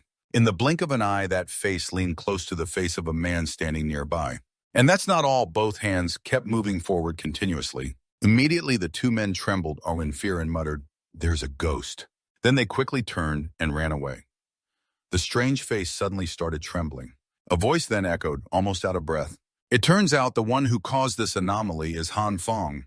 He used his supernatural power on his wall, turning it from hard to soft. He finally breathed a sigh of relief. Using it on the whole wall is exhausting." After saying that, he withdrew his power from the wall. With a bang, the wall quickly transformed back to its original form. Hanfeng couldn't help but pant, "I'm exhausted." But he didn't stop. He went over and grabbed a big hammer. He wanted to test the hardening effect on the wall. Taking a deep breath, he finally started. He aggressively hammered the wall in front of him. He kept hitting like that. Outside, the snowfall got heavier and heavier. But inside his house, Hanfeng was sweating profusely. His hand trembled uncontrollably. The wall before him didn't suffer a single scratch. After many strikes, he couldn't help but sigh. "This is too exaggerated. And yet I couldn't even chip it off." Meanwhile, elsewhere at the supply submission point, a man returned carrying a small bag which he placed on the table. The other man stammered, "Most homeowners basically have no rations left. I only collected this little bit. Sorry." Just as he finished speaking, a hand was placed on his shoulder. Then he was pushed down onto the table. The one who acted was Tai Vo. The man forcefully pinned the other down and angrily questioned, "Where did you hide the bags of stolen food?" The man clenched his teeth and refused to confess who hid them. "All the things I stole are right here." Frustrated, Tai Vo didn't believe him. He angrily said, "Stop pretending. I clearly saw you take 3 big bags just now, yet you only turned in 1 bag." The man still denied it. He shouted, "You must have seen wrong. I swear I turned in everything." Hearing this, Tai Vo snorted coldly. "Still won't confess, huh? Looks like we have to fight to get the truth." Just as he spoke, he wanted to strike, but a hand stopped him. Startled, he turned and frowned when he saw who it was. "Tong Sir, you're back." The visitor was Haku, who quietly advised, "Can you let him go first? We can talk about this later." Tai Vo objected. "But this guy hid everyone's food." Haku nodded seriously. "I know about this. Leave it to me, okay?" Tai Vo was a bit surprised, then nodded in agreement. He released the man and coldly said, Out of respect for Tuong, sir, I'll spare your life. At this point, Haku went to the man reaching out to help him up and asked with concern, "Are you okay?" The man trembled and couldn't speak, but Haku smiled sincerely. The man truly believed him and quickly handed over the supplies he had stolen. He apologized. "Sorry, Tung, sir, my family has 5 mouths to feed. The rations we get really aren't enough, so I just—" Before he could finish, Haku handed him a box of food. "Take this, it's my portion for today." The man suspiciously asked, "Tung, sir, what do you mean by this?" Haku pretended to be generous. "Rules are rules. All collected goods must be turned in, then rations are divided based on fixed numbers. But I understand your difficulty, so take this home quickly." The man's eyes filled with emotion. Trembling, he took the box and whispered, "Thank you." He also said, "If anything comes up later, just tell him." Haku nodded softly. "If you have difficulties, just tell me." Then he carried 2 big bags of supplies back and told everyone, "Everyone take your supplies and quickly return home." The group obeyed and quickly left. The 2 brothers, Taivo, approached him suspiciously. "How could you make him turn in the hidden food? And why did you give him your own portion of food?" Laughing softly, Haku said calmly, "Actually, I didn't do anything special, just talk some sense into him. In the history of the Mo Kingdom, there have been many conflicts and riots due to class interest clashes, but these were defined as collective social acts. As long as one wasn't caught in the act, participants weren't punished. That's why I just told Lao Vuong that if he breaks the collective rules, he won't be tolerated. He's just a common thief. It's not just about whether the disaster's end will be punished by the law. Before that happens, Old Wang will have to face the revenge of those he robbed." In the distance, Old Lu was smoking while watching them, silently reflecting. In chaotic crowds like these, there's usually one who leads the actions. In turbulent times, the heroes always emerge, but whether they're true heroes or just using others for personal gain is uncertain. This kid isn't simple. Meanwhile, at Han Feng's house, he was continuously testing the strength of the reinforcements he had just made to the house. He kept hitting it until his hands and feet trembled, but they were almost unbreakable. Han Feng nodded with satisfaction. This room has been fully reinforced, and its strength has been confirmed. Just then a knock suddenly sounded at the door. Han Feng flinched slightly. Could the neighbors be here to steal supplies again? He hurried outside, peeking through the peephole to see who it was. Standing at the door was that annoying Huena. She trembled as she said, "Han Feng, I've thought it through these past few days. I can't betray the feelings you have for me." Han Feng frowned slightly, looking at her outside. The scene from his previous life quickly flashed in his mind. Her words exactly like that day, also saying that besides her at the door, there was that other man. Thinking of this, Han Feng angrily went to the tea table and grabbed the gun he had placed there. Finally, he thought he'd shoot this couple of scumbags to take revenge. But then he suddenly reconsidered.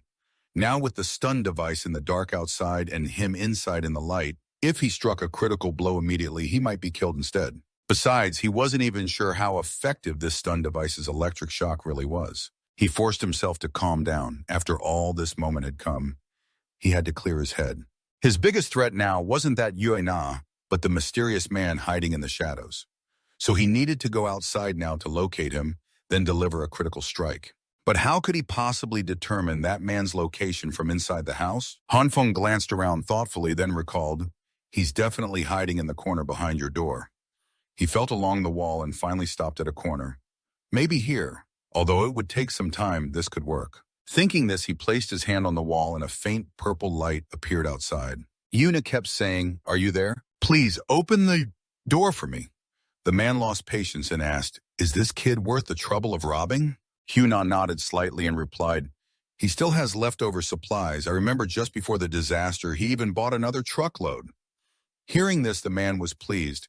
Then this guy will feed us for a few days. But he didn't notice a strange phenomenon behind him. The wall suddenly softened and moved closer to him. The man seemed to sense something, looking toward Huna and asking, "Did you hear something?" She frowned suspiciously. "Hear what?" He muttered nervously, "I think I heard something behind us." Then he hurriedly glanced back, but was hit before seeing anything. He was blasted away, making Huna startled. She quickly went over and asked suspiciously, "Are you okay?" "Don't scare me." But he didn't answer. At this moment, she saw Han Feng's door slightly open. She hurried to look and saw Han Feng appear, holding a fire extinguisher. Hyuna looked at him confused, not knowing what he intended to do. Before she could ask, Han Feng sprayed the fire extinguisher in her face, causing her to scream in fear. Hyuna raised her hand to shield her eyes, but the spray's mist stung so much she couldn't open them. She pleaded in a trembling voice, "Please don't spray anymore." With no other choice, she had to retreat outside. She couldn't help but cough twice. At that moment, she seemed to see something and widened her eyes in horror. Hyuna saw the man trembling and lying on the ground, muttering for help. She hesitated, unsure whether to pull him up, but then, suddenly a hand appeared out of the smoke, grabbing Hyuna's hand. It was Han Feng's hand holding hers. He aggressively pushed her outside. She got scared and fled in panic. Han Feng watched her back and sneered coldly. "Running so fast, what's the hurry?" At this time, the bastard managed to sit up, but Han Feng wouldn't give him the chance. He coldly said, "Who told you to get up?" Immediately after, he raised his foot to kick him, but he caught it with his hand. Gritting his teeth, he said, "Do you know who my father is? If you dare touch me, I'll make you regret it." Before he could finish, Han Feng acted, kicking him in the face. He snorted coldly, "So what if I touch you?" He didn't care who his father was. He just kept hitting him. The other guy, pinned to the ground, fearfully said, "Brother, wait a moment." He asked with a trembling voice, "We have no grudge, so why are you—" But Han Feng continued his attack. The man spat out a mouthful of blood. He coldly said, "I'm still the one who should be asking you." Then he kept punching him relentlessly, continually questioning why he killed him. He only stopped when his hands were covered in blood. The other guy couldn't say a word. His face was swollen and bloodied, looking pitiful and tragic. Han Feng had no intention of letting him go. He picked up a nearby baseball bat and slowly walked over, clearly intending to kill him. The man whispered, "Give me a reason." Han Feng gritted his teeth and said, "A reason? Stop pretending for me." As soon as he finished, he aggressively smashed the bat onto his head. Fresh blood splattered everywhere in an instant. He gritted his teeth and snarled, "When you killed me, did you ask for a reason?" Only after saying this did he realize the person in front of him was already dead. He covered his mouth with his hand at this horrific sight, but couldn't hold back. He gagged right there. Just then, the sound of a door opening suddenly echoed. Han Feng startled and turned to see the little Tabuang girl curled up in a corner. The little girl softly asked if he needed help. After they dealt with the bastard's body, they took it inside the house. Han Feng looked at the little girl with suspicion. The scene was terrifying, yet she showed no fear at all. This little girl was a bit scary. It's best not to keep her in the house. Thinking that he said, "Those people could come back for revenge anytime, so you'll get caught up if you stay here." Yet the girl didn't care. She quietly drank water. Han Feng grew more urgent. "So do you agree or not? I'm doing this for your own good." Only then did the girl shake her head and reply, "No, I want to stay here." Han Feng angrily said, "But staying here is very dangerous. We might even both end up dead." As soon as he finished, the girl placed her glass on the table. She said calmly, "No need to worry. Tabuang's true eye will help you with energy. Tabuang is all used up and needs to go to sleep now." Saying that, she turned and went back to her room. Han Feng hurriedly grabbed her hand to pull her back. He complained, "Stop torturing me with your second-person speeches all the time. I'm talking to you about real problems here." The girl glanced at the arm holding her. She said a strange word, "Go forward." Then she reached out to open the door. Han Feng looked at her suspiciously. Then what happened? As soon as the door opened, his eyes widened in shock. In another area beneath the building, supplies were being prepared for distribution. A crowd surrounded a table arranged by management to receive food. And that woman Hyuna was also there to get supplies. She had falsely registered her name as 601 in Building 4 under the Liu family household. A staff member quickly handed her the supplies. After she turned and left, another person used that same room number to collect supplies. Management questioned with surprise, but she didn't care. She was thinking about what happened the entire night. The man who came with her hadn't returned. And why had he suddenly fallen down at that time? Could it be that Han Feng did something? But what worried her more was that when Han Feng opened the door, there was a faint light and some warmth inside. This proved he had something to generate electricity. She suspected he knew about the disaster in advance and prepared for it. The more she thought, the angrier she got. If that's the case, then you know, but didn't tell her. She even gave her unnecessary trash. She needs to find time to confirm the situation at your home. While she was lost in thought, she accidentally bumped into someone walking by. The other person glanced at her briefly, then called out, "Wait, isn't this Hyuna?" She was a bit surprised looking at the person in front of her. The other person smiled and said, Hui and I were burning a charcoal stove in front of Building 5. Do you want to come over and warm up? She hid the supplies in her hands and coldly replied, No, I want to go home to warm up. But after just 2 steps, the other person grabbed her hand and pulled her back. He arrogantly said, I have plenty of food here. Come to my place for a few days. Then he leaned close to Huina's ear and whispered, Think about it. I've always liked someone like you. She angrily pushed his hand away, gritting her teeth. Get lost. What do you take me for? Who would care about your trash? Soft words didn't work. The other person sneered contemptuously, What are you pretending to be? Do you really think no one sees you? Just because of you, you dare to pretend to be from the management committee. Do you believe the old master will expose your true face? As soon as these words were spoken, people behind immediately whispered terrifying Huina. She struck the other person's face with the supplies in her hand and shouting loudly, Let me go. The other person didn't expect her to act like that.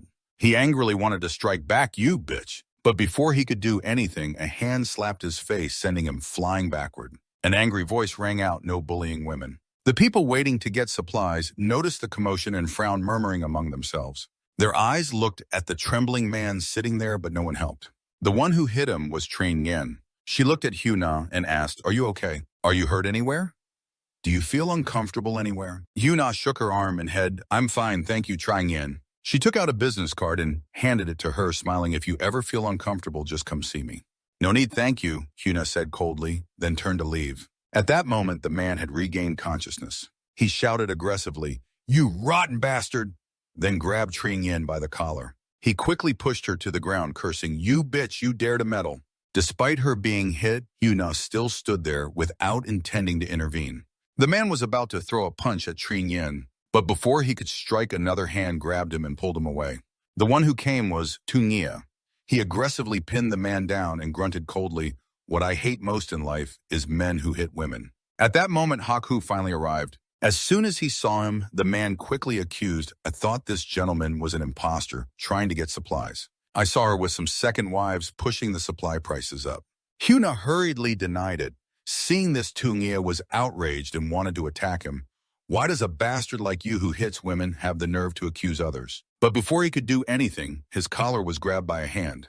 Haku shouted angrily, Do you think the supply committee is some random place? Our duty and responsibility is to protect vulnerable groups and provide food for everyone to survive. The man hurriedly apologized to Haku. Haku snorted coldly, Next time stay out of here. Then he turned away. He went to Train Yen and Tungia and said apologetically, Sorry for scaring you two. About what I said last time, have you really thought it through? Hearing this, Tungia turned his head away. He said coldly, I'm not interested in gathering people to rob. I won't join you even if I starve to death. Xin Yan also gently declined. Sorry, Mr. Tu. I still can't accept this method. But if you have patience here, I can still help you. Haku watched their backs and sighed helplessly. At this moment, Huna suddenly grabbed his hand from behind. She whispered, Tong, can I join you all? As usual, she leaned close to Haku and started flirting. Actually, I admired you a lot before. Unfortunately, I never got the chance, but now it's different. We have plenty of time. But Haku bluntly pushed her away and refused. Miss Lee, are you mistaken about something? One of us knows how to fight, and the other can heal. May I ask what you know now? You're not worth recruiting at all. After saying that, he turned and walked away. Huina felt a bit rushed as things didn't work out. Then she quickly shouted loudly, Tong, what if I told you I know where to find supplies? Meanwhile, at Hanfeng's house, his frustrated yelling kept echoing. How many times have I told you? It has a propeller blade, it has 3 square edges and an engine head too. Hearing this, the little Tavun girl put her hand into a spatial hole in front of her. Quickly, she pulled something out. Hanfeng happily exclaimed, Found it. But what she took out was a face-shaped model. He frowned and said, Isn't this a model from the clothes stall? What does this have to do with what I just described? Hanfeng sighed in frustration and summarized, Simply put, this middle school girl has the power to store space. She can open a black hole at her chest and pull out everything she sees. But putting things in is easy. Taking them out is hard. The chance she finds exactly what she wants is very low. Hanfeng frowned and looked at her, suspiciously asking, What's it like inside your black hole? Why is it so hard to find things? He kept questioning, and she shook her head. I've never explored it. He asked again, Then can I stick my head in and help you find it? She nodded lightly. Hanfeng was startled, but before he could calm down, the ground shook violently, causing everyone to fall. Thinking quickly, he put his head inside. Soon he slipped into the hole. Hanfeng slowly opened his eyes and looked around. Immediately, he raised his eyebrows in amazement because in front of him was a huge amount of space objects he hadn't expected. No wonder her power cleared the supermarket overnight. Isn't this like a bottomless treasure mine? But suddenly, Hanfeng felt suffocated. His whole body trembled nonstop. He hurriedly pulled himself out of the hole. Only then could he breathe normally again. Kneeling on the ground, coughing dryly. After a moment, he fiercely questioned, "Why didn't you tell me there's no oxygen inside? And it feels like the water in my body is being drained." The Tavun girl said indifferently, "I don't know." Just then, she suddenly made a sound. After a moment, she pulled something out of her hands again. Seeing it, Hanfeng immediately brightened. "This is it." "There really is, but I also found other things," the girl said. In an instant, the house was covered with a pile of objects. Hanfeng shouted in horror. These things came from the dark stairwell of the building. A group of people groped through the darkness, slowly heading to the 18th floor. Only two at the back kept trembling nonstop. "The 18th floor is really a haunted sect. Do we really have to go up? Won't we meet that monster?" Hearing this, the person in front immediately scolded, "It's already the 21st century, and you two still believe in ghosts." They were sent by Haku to investigate the truth of what Hina said. They didn't want to disappoint him. Someone doubted, "But what if that girl tricks Mr. Tong?" Another person angrily scolded, "Don't talk nonsense. Trust Mr. Tong's judgment. Finish this quickly and come back as soon as possible." They didn't know their actions were being watched by two people through pre-installed cameras. Where did these things come from? Of course, from the little demon king's space. Hanfeng examined for a moment, then suggested starting the second plan. "I will go light the fire. After I come back, you will go out." The little girl nodded slightly to indicate she understood. He turned and walked outside, silently telling himself, "You have to time it perfectly." The clock now showed only 2 minutes left. Downstairs, the group suddenly sensed something was wrong and stopped. The man in front hesitated and asked, "Did you guys hear something ahead?" The other two trembled in fear. Could it be a ghost? While they were suspicious, suddenly bright lights appeared at the top of the stairs. Then a series of model cars suddenly charged forward. But there were many firecrackers on them as well. The group frowned suspiciously. "Are those toy cars?" But in the next moment, a car came right in front of him, and he saw the fuses burning. Unfortunately, he realized it too late. The firecrackers exploded, engulfing them in smoke and flames. Due to the smoke, they could hardly see anything. Sounds of groping and panic kept echoing. But that wasn't all. Strange things appeared over their heads again. The common point was that there were still firecrackers. The group immediately shouted and ran away. The remote-controlled plane frantically chased after them. Through the camera, the little demon king girl saw the whole scene. She looked at Hanfeng suspiciously and asked, "Throw it now." But he shook his head and said, "Wait until we're closer to throw it. This time we have to teach them a lesson." There were about 15 seconds left, but the man suddenly turned and hit the plane with a stick, causing Hanfeng to shout in alarm, "Be careful, don't let the plane get damaged." But it was too late. The man struck one wing, damaging the left side. The little demon king girl shook her head and said, "Left side out of control, can't stabilize." Hanfeng hurriedly said, "Regain control. This is the only one we have." Time slowly passed, and finally only 3 seconds remained. Hanfeng could only tell the little demon king girl to hold on a little longer until just 1 second was left. Boom! The building exploded with fireworks lighting up the snowy sky. But the plane of the two still kept flying over the hill. The right propeller was damaged and it was descending. Hanfeng hurriedly said, "Find a place to land it. Hurry, don't let it get damaged." The little demon king girl tried to control it. After a while, it stopped outside the stairwell window on some floor. Hanfeng heard and stood up from his chair saying, "I'll go get it right away. This drone is very important to us." But the little girl suddenly said, "There are bodies on the stairs." Hanfeng was startled and zoomed in closer. "Let me see." He leaned close to the camera and indeed saw someone lying on the stair steps. He immediately exclaimed in shock, "Isn't that Mr. Liu? Why is he lying there? Could he have been shot too?" Hesitating for a moment, he went to open a cabinet, then slowly said, "I'll be back immediately. I have the key, so don't open the door casually." He quickly grabbed things from inside the cabinet, but at that moment something was suddenly placed in front of him. He looked up at the little demon king girl and asked, "What is this?" She calmly said, "Communication guarantee." Hanfeng nodded slightly, took it, and then thanked her. He took his gun and slowly stepped outside, hoping not to have to use it. You slowly step outside with the gun, hoping you won't have to use it. Hanfang slowly walks down the stairs. The little Tabwang girl continuously announces safety to you through the camera. The lower you go, the colder you feel. According to the drone's measurement, the outside temperature is minus 49 degrees. Without protection, a person would freeze to death in just half an hour. Tungia's condition isn't looking good right now, so you have to act quickly and decisively. Elsewhere, the scout returned and reported everything to Haku. After hearing the report, he nodded understandingly. I see, thank you for your hard work. He ordered someone to distribute clothes and shoes to them. Then he took out 3 packs of supplies and handed them to 3 people. He smiled and said, we absolutely will not let your contributions go to waste. The 3 quickly accepted them and thanked him. Meanwhile, Hyuna, sitting in a corner, finally dared to speak up. Do you think now I can join everyone? But Haku shook his head. First, we can't confirm whether this was done by your friend or not. Second, if Uncle Lu didn't see the person transporting the goods with his own eyes, then I don't believe you at all. Then he turned to everyone and said, let's go upstairs to check. We'll get another tool from Ms. Lee. Regardless of whether her information is true or false, the real purpose will hopefully be revealed through her next actions. Hearing this, Hyuna frowned, then walked over to Thaiva and took the stick from his hand. She nodded firmly and said, I understand. Haku quickly gathered everyone and seriously reminded them, everyone here is an important resource for our group. Please be careful and stay safe as you go upstairs. Then the group slowly ascended the stairs. Of course, Haku led the way. Suddenly, Thaiva shouted, Sir, look! That's Lee Tungia. He's lying unconscious on the stairs. Haku approached and gave him some water to drink. He quickly regained consciousness from his delirium, but the water was too hot, causing him to shiver and cry out. Once calm, he was startled to realize the people who saved him were Haku's group. He immediately stood up and cleared his throat. Seeing this, Thaiva angrily scolded, Lee Tungia, what's your attitude? The sir saved you, yet you don't even thank him. Tungia snorted coldly and disdainfully said, if you want thanks, thank those whose supplies you stole. Stop pretending to be heroes. Thaival got even angrier. You bastard! Haku raised his hand to stop him and smiled. Mr. Lee, I really want to invite you to join us. Tungia snorted again. What a nuisance.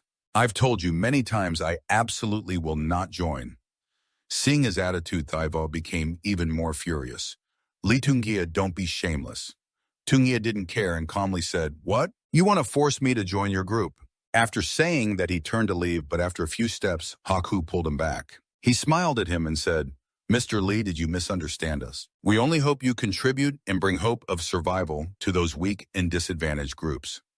Then Haku pointed at him and said bluntly, you tongue don't think I don't know what you're thinking. You only give those people 1 meal every 3 days. How is that any different from waiting to die? Besides, you have no parents. So don't think your tricks can fool me. At the same time, Hanfang on the stairs overheard Haku's words and couldn't help but be shocked. Only 1 meal every 3 days. That means Haku doesn't want to care about them. Which is true. If you want to recruit young people, the management will have to accept the old, the sick, and the disabled.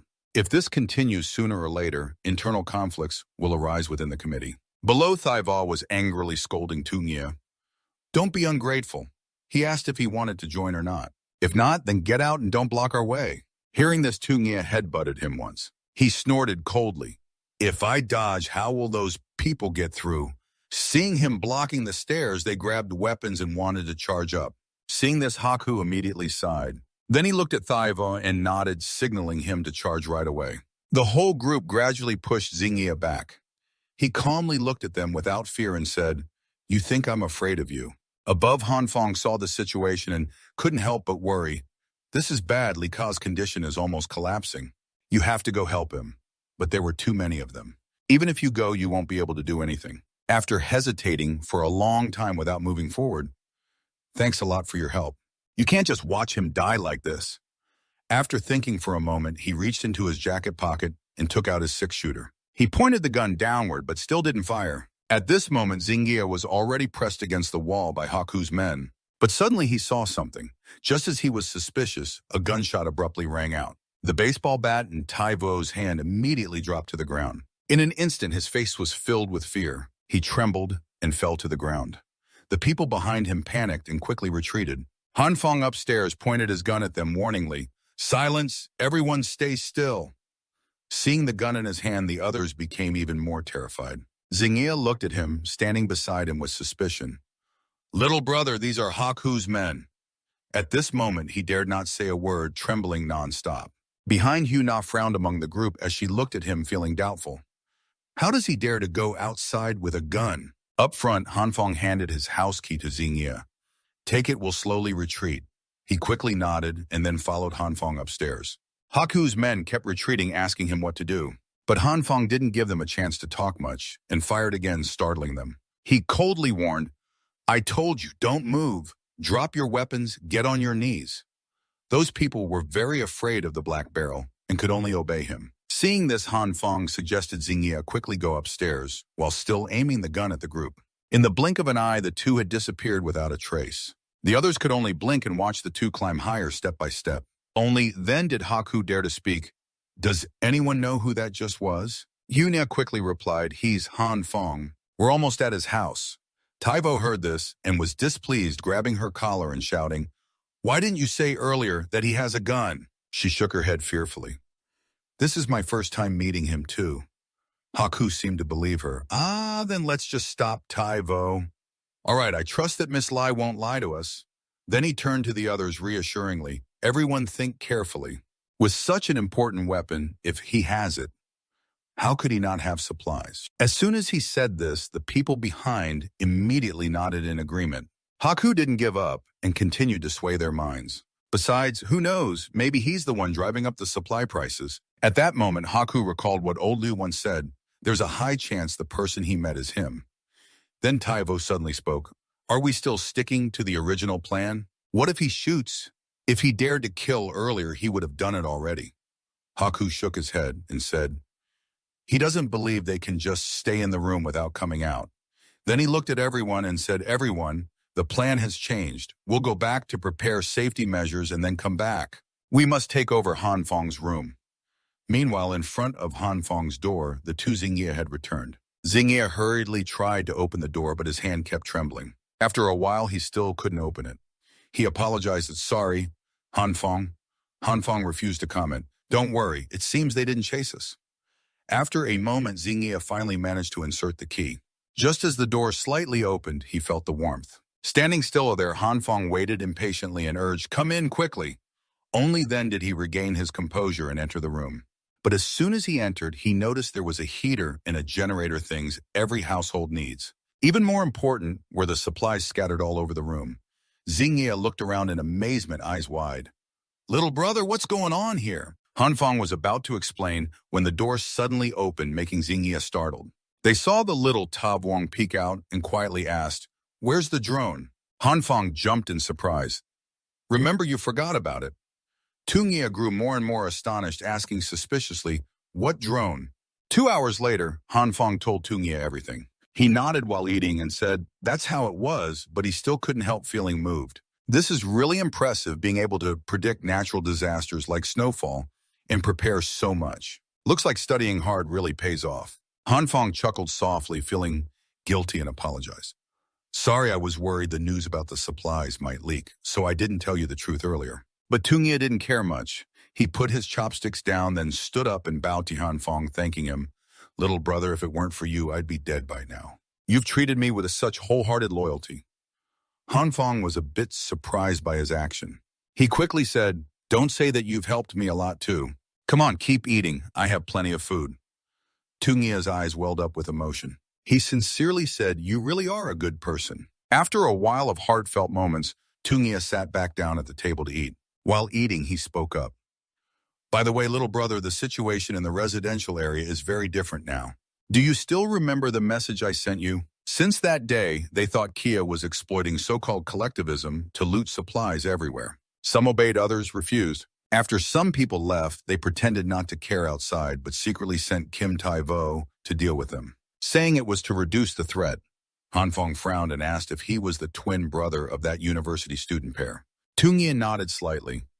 Right, they're twins, both learned from their mother's womb.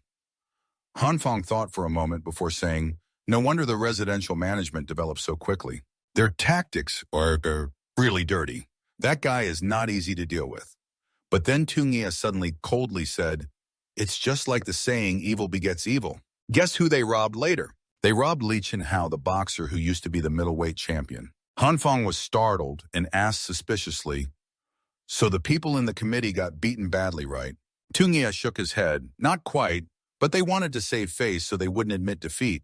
Those people were encouraged by that guy Tong Kia to keep risking it against Li Chenhao. But the result was they got knocked out by Kia's men. Because of this, they also captured 2 henchmen. Among the 2, one was well-known named Trin Duongvu, an old fan of Li Chenhao. It's said he's been boxing for several years and is famous for his speed. The other is Kim Trung Tai, a fanatic fan of Li Chenhao. They say he was born with super strength and a body as huge as a monster. Based on the reputation of these 2 and Li Chenhao, they formed a force in the community.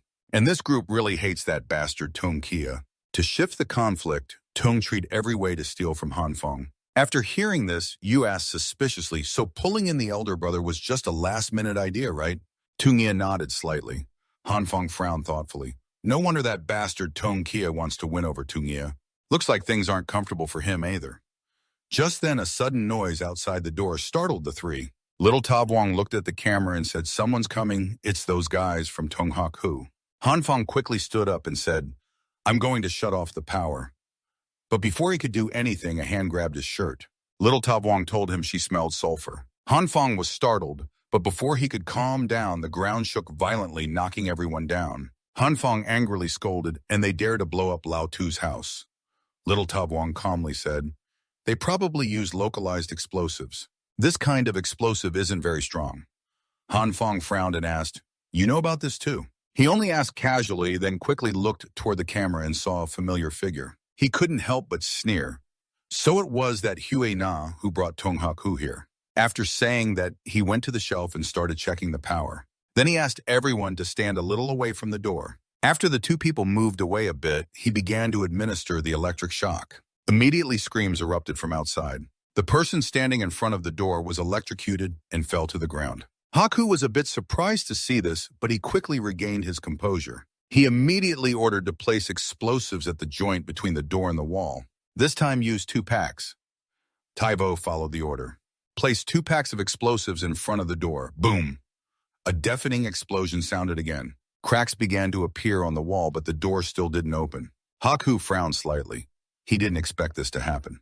The explosives surely had no problem. It seemed Han Fong had anticipated this beforehand. After a long pause, he spoke. "This time use 3 packs of explosives and I'll designate a spot to detonate. If it still doesn't move, then increase the dosage." Today they were determined to break into Han Fong's house. Inside the house, Han Fong had placed many objects blocking the door. Just after finishing, the door shook.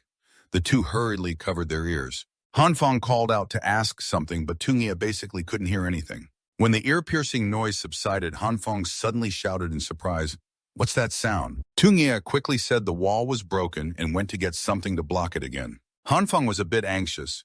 He feared that if the explosions continued like this, the cracks would grow larger. After thinking, he said, "Blocking it won't help at all. Quickly move everything away. Do you have a solution?" Tungia frowned suspiciously and asked, "When did you say we should move the stuff?" Before Han Fong could answer, the little Tabuan girl came over, saying, "I'm here to help." Tungia glanced at the girl. "Is this kid joking with me? Go back to the bedroom and hide." But just after she said that, he saw a spatial hole appear right in front of the girl. But something even more astonishing happened as waves of objects were sucked into it. After a moment, everything had been pulled into the space. Tungia shouted in terror, "That's scary, everything got sucked in." Before he could calm down, he saw a purple light appear in Han Fong's hand. He tried softening the wall to see if it could be reshaped, but the range had to be controlled or the solidifying process would take too long. Immediately, the purple light surrounded the entire wall. After a while, Han Fong's eyes suddenly lit up. One of his hands changed to a blue light. Very quickly, the 2 streams of light blended together, working to repair the wall. Han Fong looked at the wall gradually being restored. Satisfaction shone in his eyes. Seeing this, Tungia was shocked and exclaimed, "That's great, little bro. What kind of superpower is this?" While Han Fong didn't know how to explain, the little Tabuan girl suddenly shouted and lay down. At the same time, the ground shook violently again. The wall that had just been repaired started showing cracks again, making Han Fong a bit panicked. The little Tabuan girl hurriedly explained, "They're exploding right at the front." Gritting his teeth angrily, Han Fong said, If that's the case, no matter how much we repair it, it's useless. After thinking for a while, he said, I have a risky idea. Do you all trust me? The little Tavwan girl immediately agreed without hesitation. Tungia quickly added, just tell us what to do, little bro.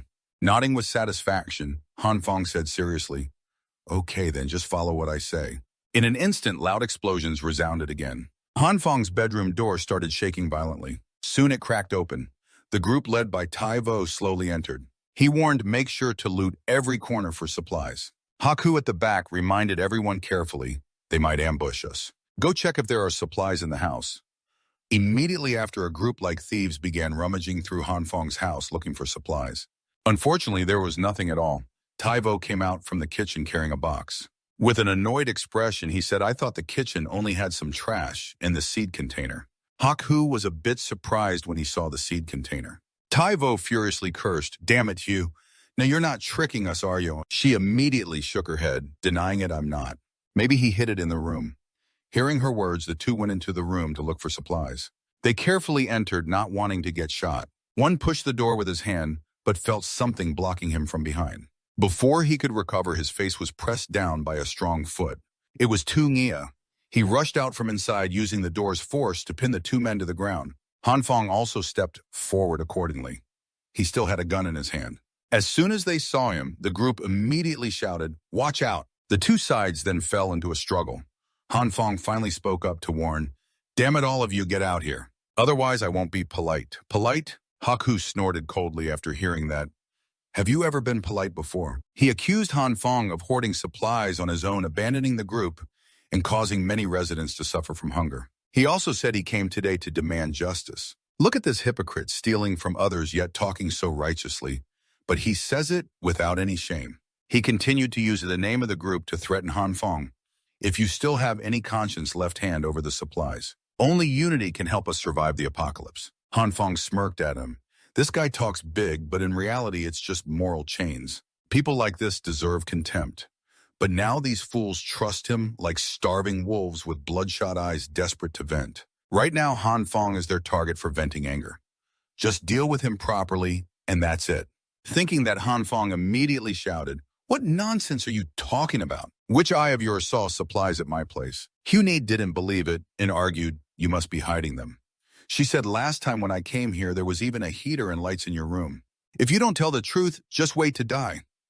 But just as she finished speaking, a bullet pierced the glass right in front of her. Of course, Han Fong was the one who shot. He sneered, Li Huina, how dare you say that? If it weren't for you tricking me into exchanging supplies for seeds, I wouldn't be in this mess today. Tai Vo seemed to believe him and turned to scold Huina.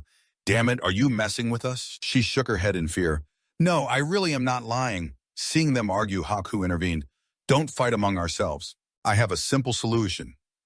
You guys should check his room. Then he pointed at the two guys sitting on the ground. He frowned and challenged Han Fong. Han, you won't refuse, right? We're well prepared. Han Fong didn't object either. After a while, the group came out to report that I thought there was only some trash and a little girl in the room. The girl they mentioned was the little Snake King. The little girl crawled into Han Fong's arms, crying loudly. Brother, I'm scared. I'm hungry. Han Fong quickly comforted her. Don't be afraid. Once they leave, I'll find food for you. In the end, they found nothing and had to leave, feeling somewhat dissatisfied, muttering unhappily. Haku glanced at Huina seriously and said, Ms. Li, I need an explanation. Things have progressed this far.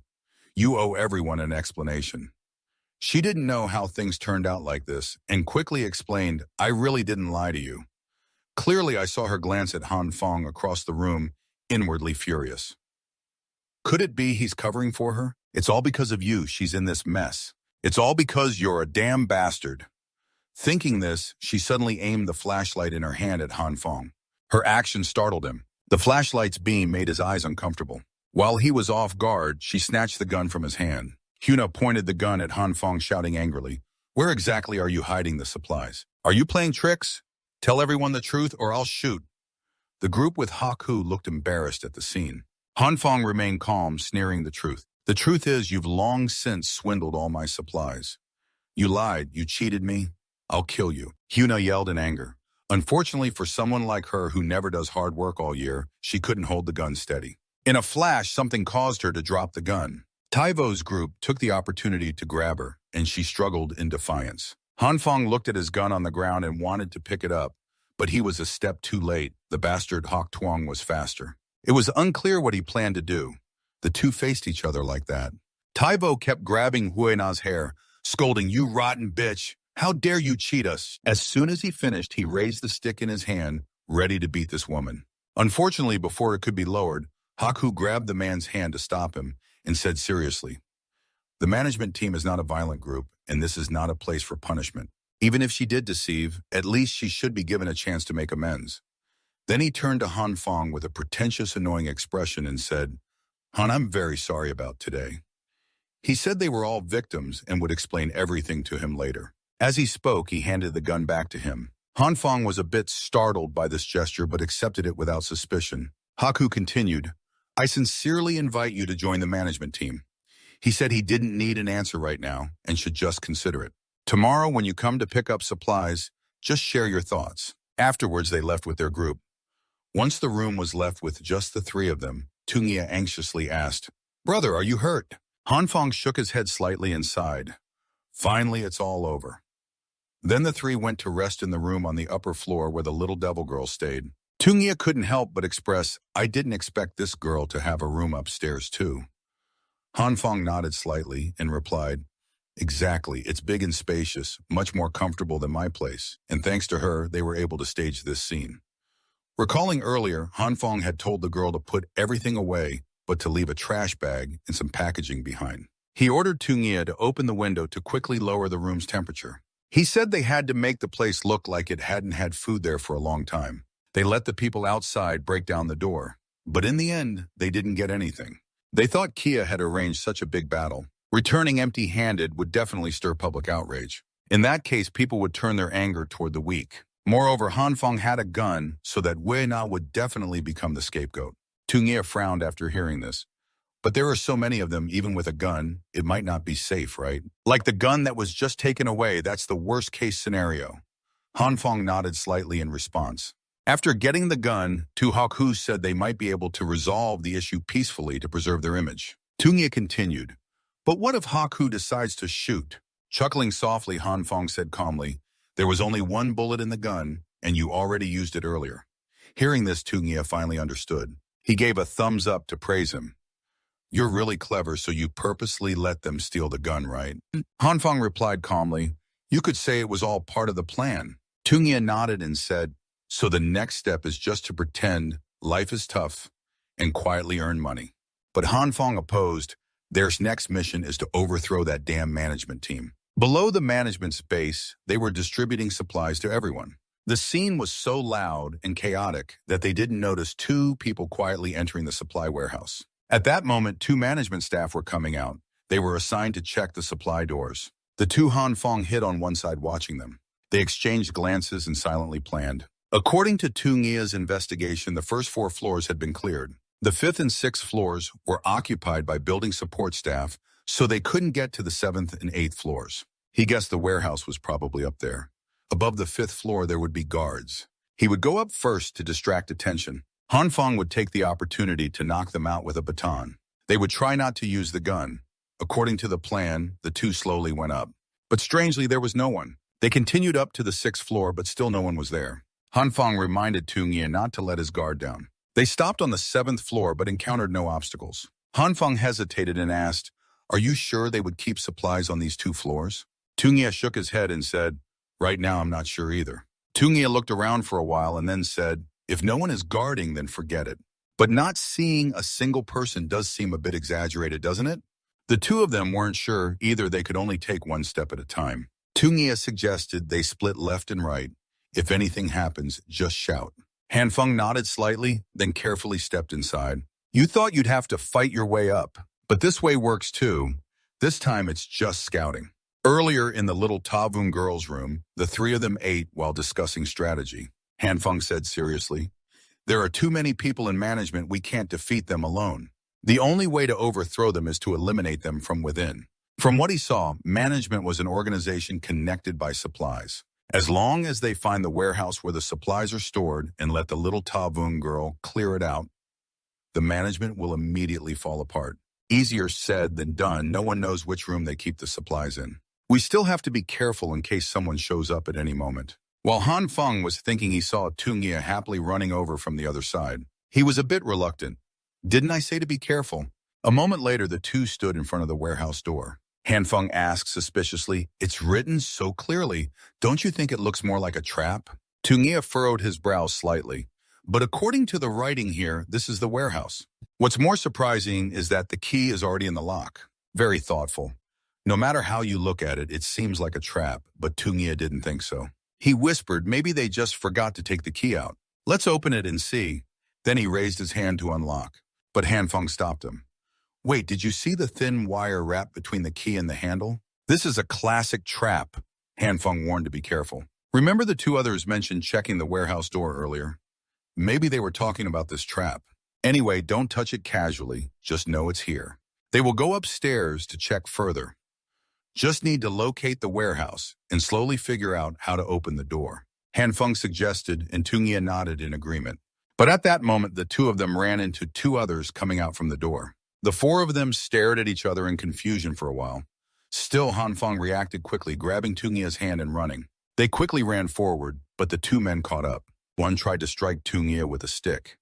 Han Feng hurriedly used his hand to block.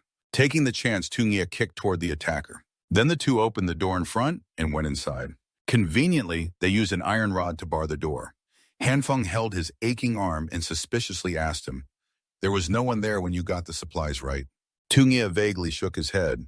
"Who knows, last time they didn't let me into this floor." Just then, footsteps came from the stairs. Han Feng frowned and said, "Damn, someone's coming up." He suggested going up first, probably fewer people upstairs. Soon after they went up to the 8th floor, Tungia anxiously looked at Han Feng and asked, "Bro, your hand." Han Feng shook his head slightly. "Seems like it's broken."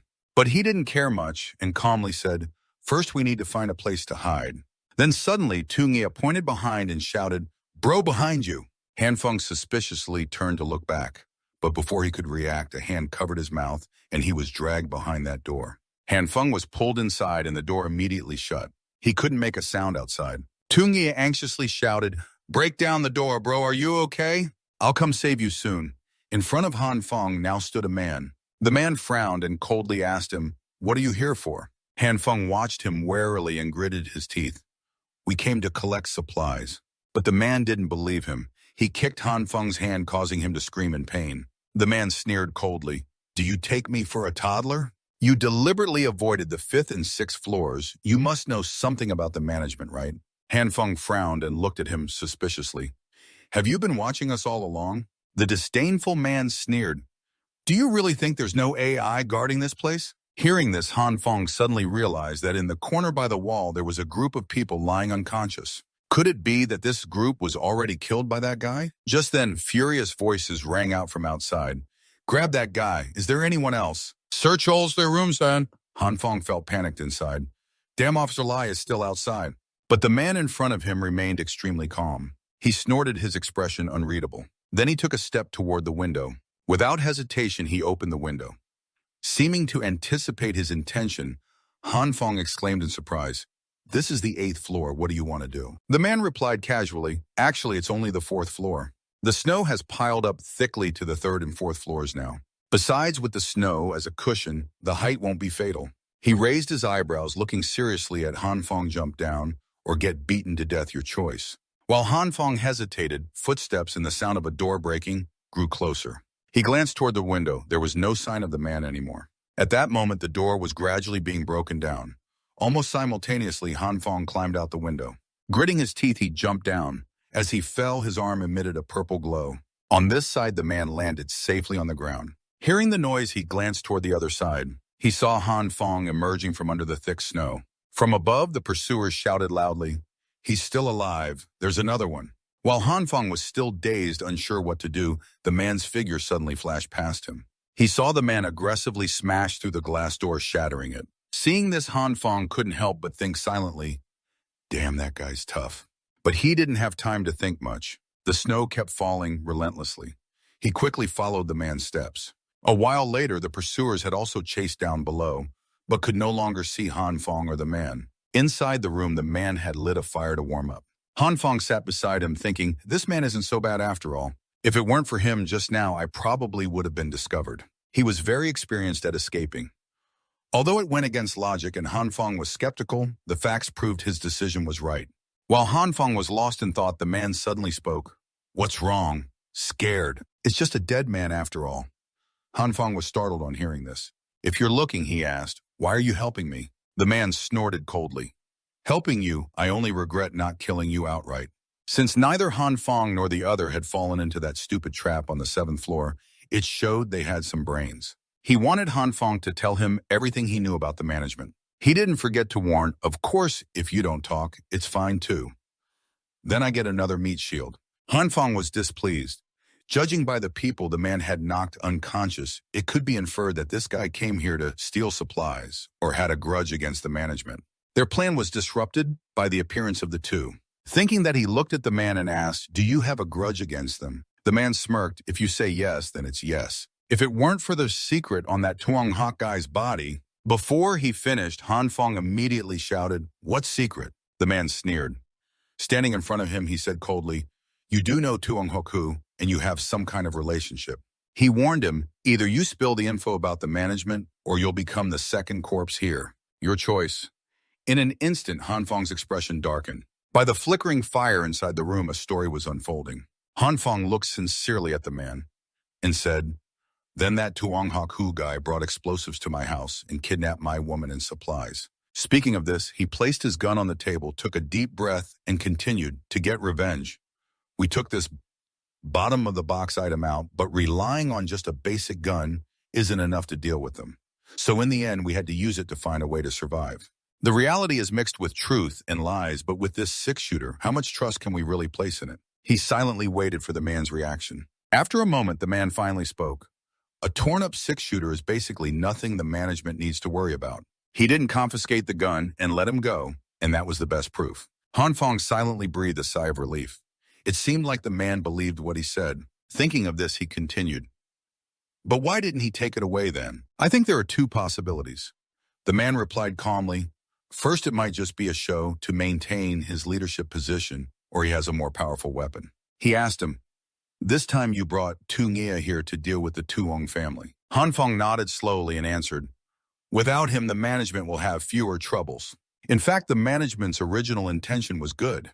At least it helped some people survive, but their idea seemed to be that the worse someone is, the easier life would be. When the apocalypse passes, those who have lost their conscience won't be able to reintegrate into society normally. So Han Fong believed the management needed to be overthrown. This statement made the atmosphere fall silent. After a moment, the man in front of him sneered and said, so what if you overthrow them? This world is survival of the fittest. Your idea is ridiculous. The last district will end in looting and mutual slaughter.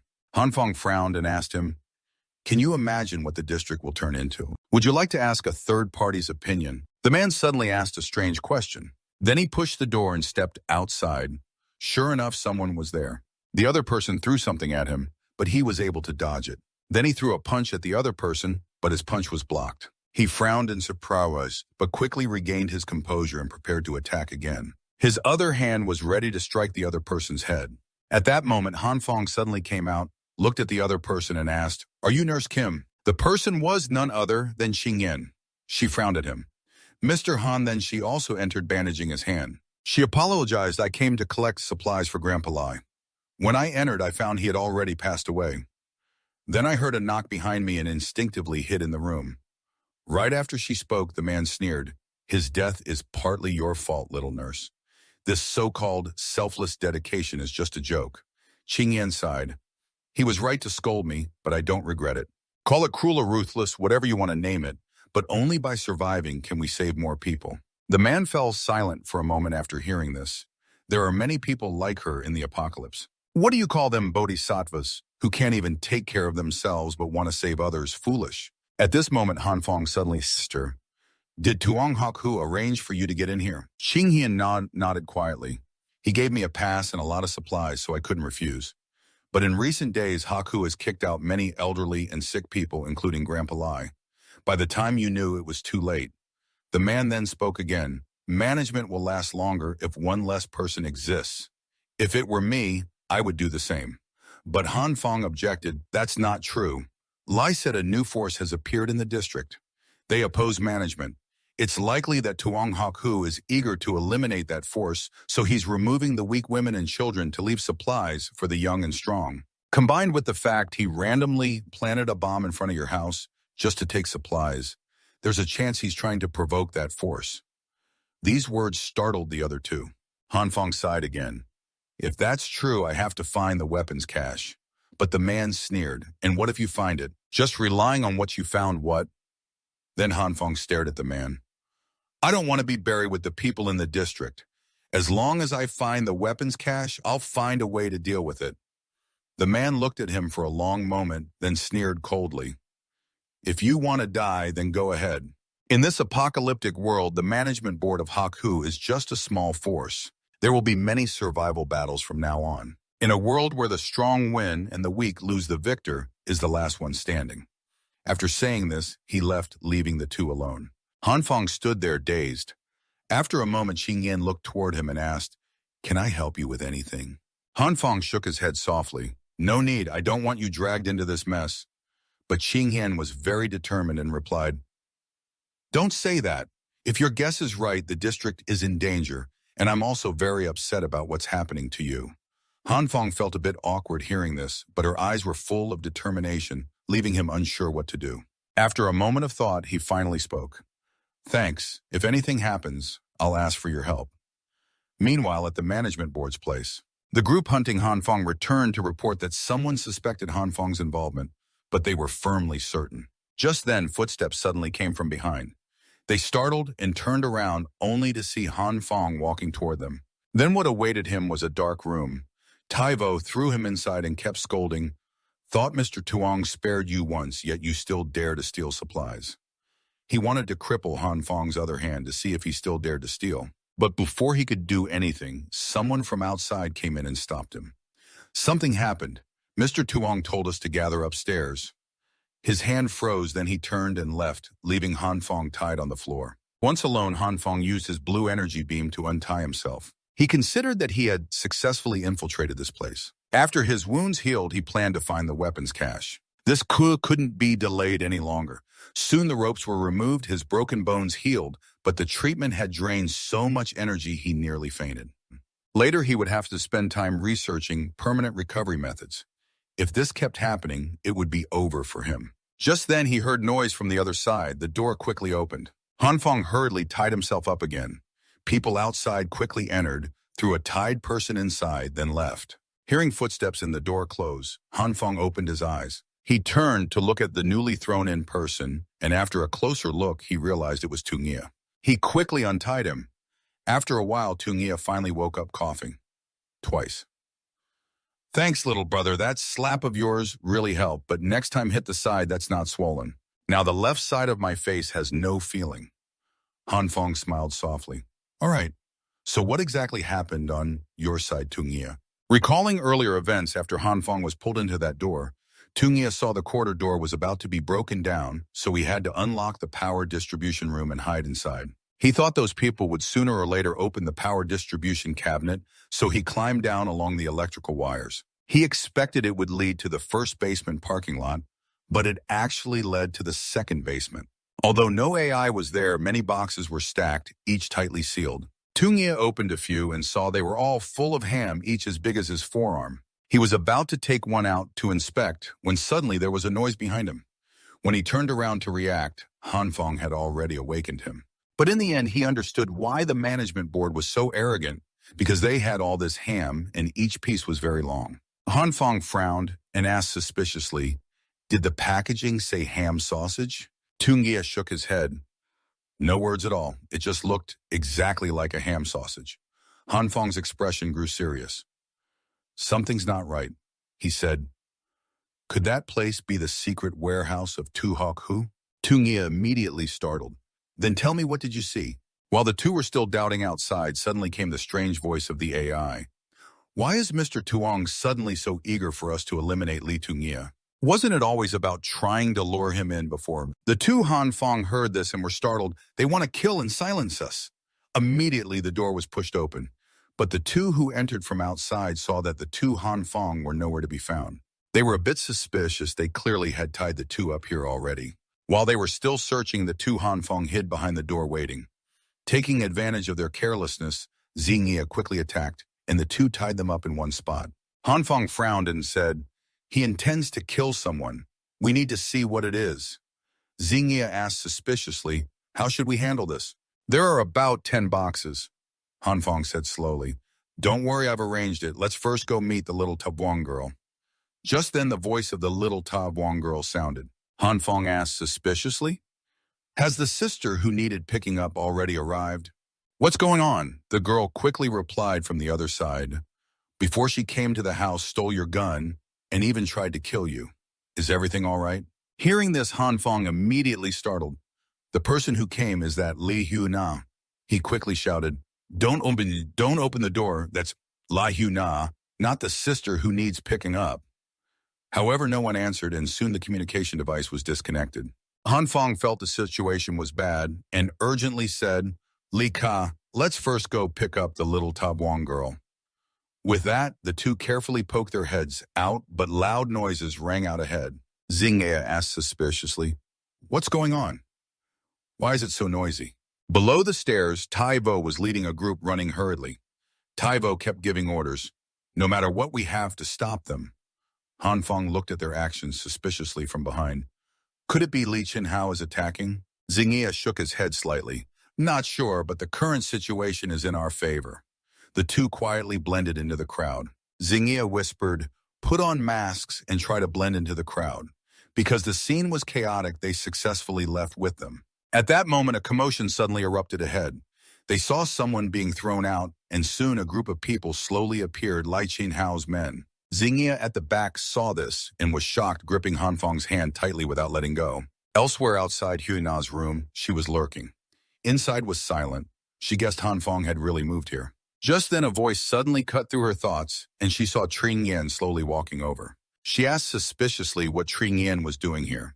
Huina was startled and stammered, saying she came to find food. Tring Yan frowned, surprised inwardly, looking for food, huh? Yet she brought so many people along, what for? Hune, relying on having people with her, unyieldingly said, "What's wrong with that?" "Then what did you come here for?" Tring Yan calmly replied, "I came to heal and save people. Is there a problem?" Huna was a bit startled. Han Fong is sick. No, she remembered they were acquaintances. Thinking this, she glanced at the people beside her, who seemed to be discussing something. After a moment, they slowly stepped forward in front of Tring Yan, making her back up in shock and demand, "What do you want to do?" Yuna sneered coldly, "As long as we catch her, I don't believe Han Fong won't open the door." They quickly grabbed Tring Yan tightly. One even awkwardly said, "Nurse Kim, sorry." She glanced at them and gritted her teeth, saying, "Let me go, or I won't be polite." They still didn't let go, but soon felt like their bodies were flying up. In an instant, the two holding her were thrown aside by her. Seeing this, Hyena's group behind was immediately astonished. Tring Yan looked at them coldly and said, "I don't care what you want to do, but don't interfere with my work." But Hyuna seemed unwilling to leave and pulled a knife from her jacket pocket. She shouted fiercely, "Your family's monster," then stabbed toward Tring Yan. She was startled and raised her hand to block. Her thick padded jacket was slashed open. She quickly stepped back. Hyuna also warned everyone, "This girl's strength is very strong. Be careful." But at that moment, the door suddenly opened. Hyuna's men trembled, unable to even hold their weapons steady. In the blink of an eye, the weapons fell from their hands, suspended in midair. Even more surprising, the weapons were sucked into the spatial rift of the little evil princess. At this moment, the girl began forming hand seals. A violent gust of wind appeared around her, and in an instant, the clothes of the Hyuna group were sucked away, causing them to scream in fear. Meanwhile, in the basement of the building, a group of people were fighting. This was clearly a chaotic battle. Even the two Han Fengs were being chased. Han Feng ran while complaining, "I just punched him once in the face. Why do they have to chase us like this?" Tungia clicked his tongue and said, "But little brother, your punch was a bit too strong." Trung Tai aggressively chased from behind, angrily cursing, "You bastards, I'll beat you to death." Han Feng slightly raised his eyebrows, realizing that in emergencies the reinforced gloves actually packed that much power. While they hadn't finished dealing with one side, the other side spotted the two Han Fengs. Han Feng and Li Tungia have escaped. Han Feng felt a bit panicked inside. If they got caught again, it'd be the end. He had to think of a plan. Thinking this, he immediately shouted loudly, "Brother Lee, you go pick up the little evil princess. I'll hold them back. We'll meet at the agreed location." Tungia, a little surprised, hesitated and asked, "How will you handle it alone?" He told him to rest assured, then immediately climbed onto a vehicle. The group behind had caught up. Hanfeng didn't hesitate and stood on the vehicle, shining a flashlight straight into the sky. He shouted aggressively, "Listen up, you guys." He claimed to be one of those who push prices up in the district to starve the poor demons. As soon as he said this, the people in front fell silent instantly. Then they immediately became angry and couldn't hold back. They rushed forward, trying to grab him. Hanfeng quickly turned and ran away. Although the entrance and exit of the underground parking lot were sealed with iron gates, once the snow pressure on the iron gates was released, it would be over inside. While he was thinking, a fist aggressively came flying at him. Hanfeng didn't have time to defend and was hit by the punch. He couldn't help but cough dryly and was directly knocked far away, crashing into the wall behind. The group quickly surrounded him. The leader angrily shouted, "You won't escape, you damn brat!" Hanfeng ignored them and placed his hand on the door behind. A purple light appeared instantly on his hand. The door was enveloped in that light. The group stared in amazement with wide eyes. But before anything could happen, the light vanished. At that moment, Hanfeng raised his eyebrows, looked at the group in front, and shouted, "Come here, you trash!" Provoked by him, they advanced but didn't notice that the door had become soft and was pushed inward by the external force. Then snow from outside poured in. Someone in the group screamed in fear, "Avalanche, run!" The snow outside poured in faster and faster. Many were buried by the snow. They quickly ran to safety. Soon the basement was completely covered by snow. After a while, a hand reached out from below. It was Hanfeng brushing off the snow layer. After softening such a large area, he surprisingly didn't feel tired. Could it be because his skill level had improved? While he was thinking, a low voice sounded, "Are you waiting to die here?" Hanfeng was startled and turned around to see the bearded man. He felt like this guy was staring right at him. But at this moment, someone under the snow was stirring, trying to get up. Sensing the movement, the man pulled Hanfeng away. Later, in a safe corner of the basement, Hanfeng looked at the man suspiciously and asked, "Who exactly are you and why are you helping me?" Lichen Hao, the man, calmly said a name. Hanfeng was startled and stepped back suspiciously, asking if he was the one who fought with Tong Haku. The man nodded slightly and said, "That's right." Hanfeng frowned, looking at him suspiciously, and asked what he wanted to do. Qin Hao calmly said cooperation. Hanfeng continued to ask, hadn't he refused before? He gave a faint smile and said, "I've changed my mind." Hanfeng didn't believe it and asked in return, "Why suddenly change your mind?" "Are you trying to play me?" Qin Hao said coldly. "It's just that each of us will get what we need. Hurry up and do it or don't do it." Hanfeng fell into thought. If he could convince this person to join forces, the chance to bring down that Tong guy would be even higher. After thinking it over, he nodded in agreement. Although he didn't trust him, since they shared the same goal, cooperating was not a problem. Soon after, the two officially shook hands to cooperate. Meanwhile, on another side of the basement, where military supplies had appeared at some unknown time, tanks, weapons, everything was there. Taivo came from afar and said, "Mr. Tung, the convoy has arrived. Could you go upstairs and call people to come?" Haku nodded slightly and replied, "All right, the Kim brothers will go inform the family members. Tell them to come down first." Taivo continued to ask, "The entrance to basement 1 was blown open by snow pressure, and the temperature is dropping rapidly. The crowd is very scattered right now, plus those two have disappeared." Hearing this, Haku frowned. Then he shook his head and said, "It's okay. It won't affect our plan." On the other side, Hanfeng and another person had seen everything. Hanfeng asked suspiciously, "Why are there military vehicles in our apartment complex?" Qin Hao nodded and replied, "I heard before that Tong said he wanted to relocate the residents." Hanfeng continued to ask, "But where could they move to? Isn't it all ice and snow outside?" Qin Hao shrugged and said, "Just ask and find out. Tung left it to you." As soon as he finished, he ran off. Hanfeng snorted coldly, "Why the rush?" Meanwhile, Haku was still giving orders for everyone to prepare to go upstairs to greet people. But at that moment, a gunshot suddenly rang out. Haku's group immediately startled and panicked. "What's going on?" "It's a gunshot. There's an intruder." A man shouted urgently, "Everyone be careful. Don't scatter." But before he finished, a hand suddenly grabbed his face tightly. In an instant, he was slammed, flying outside. Seeing him, the others immediately fired their guns in that direction. But before they could do anything, Qin Hao rushed over. Without hesitation, he punched the man in the face. The remaining men were afraid and tried to run. Taivo immediately shouted to remind them, "Don't run far." At the same time, Tung's bodyguards aimed their black guns at Haku's back of the neck. It was Han Fong who had run over to threaten him. But the man was not startled. He calmly said, "I've been waiting for you a long time, Mr. Han." Han Fong twitched slightly. He frowned and asked, "You knew I would come?" The man replied coldly, "Of course." At this moment, Taivo saw his situation. Worried, he called out, "Mr. Tung," but the man waved his hand and said, "It's fine." He glanced at Han Fong before the disaster happened. "You've stockpiled a large amount of supplies. I thought you were one of the contacts, but the truth proved I was wrong." Looking carefully below the gun, Han Fong followed his words and looked. He saw a listening device attached under the grip. That was when he had planted this. "How did you get this?" Haku sneered and said, "Otherwise, do you think I would have returned the gun to you then? I know exactly what you want." Han Fong took a deep breath, gritted his teeth, and asked, "Even if you know, what can you do to them? Who is he talking about? And who exactly were they planning to pick up earlier, and for what purpose?" Haku smiled slightly and said, "Don't be nervous. If I wanted to deal with you, I would have done it long ago. You're smart." He hoped Han Fong could join them. "As long as they keep sending people to them, they can survive." Hearing this, Han Fong immediately snorted coldly with contempt. "You want me to be a human shield for you? Sorry, I refuse." Haku sighed helplessly. What a pity. As soon as he finished speaking, a group of Special Forces soldiers came out from behind. Han Fong saw and was startled. How can they come in at this moment? The soldier aimed his gun at you. You immediately turned and ran away. Bullets relentlessly chased after you. As you ran past the wall, a hand grabbed you, successfully pulling you to hide behind the wall.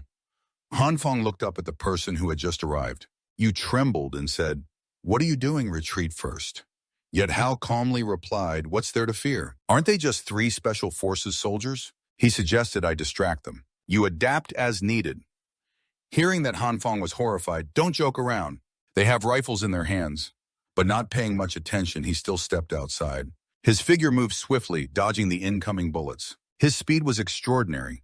The Special Forces soldiers simply couldn't do anything to him. Soon Hao had approached one of them. His hand grabbed the barrel of the soldier's gun. He aggressively kicked him in the stomach. He directly wrestled the gun away. Watching this from outside, Han Fong couldn't help but sigh. This guy definitely isn't ordinary.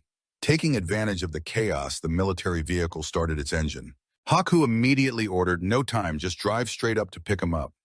Of course, Han Fong wouldn't give them that chance. You quickly summoned a purple light in your hand. Then you placed your hand on the ground, causing the light to spread across the earth. In an instant, the ground became soft and mushy. It was impossible to run. The vehicle couldn't move. Haku suspiciously asked, "What's going on?" Taivo shook his head and said, "The right side seems to be sinking." Hearing this, Haku turned to look behind. He saw the ground collapsing beneath the vehicle. Han Fong was still fumbling to prevent them from escaping. The light in your hand was growing dimmer. The area was getting smaller. If so, both wheels couldn't sink down. At that moment, a grenade suddenly appeared in front of you. You immediately startled and stepped back in fear. Someone on the vehicle poked their head out. They sneered coldly at you.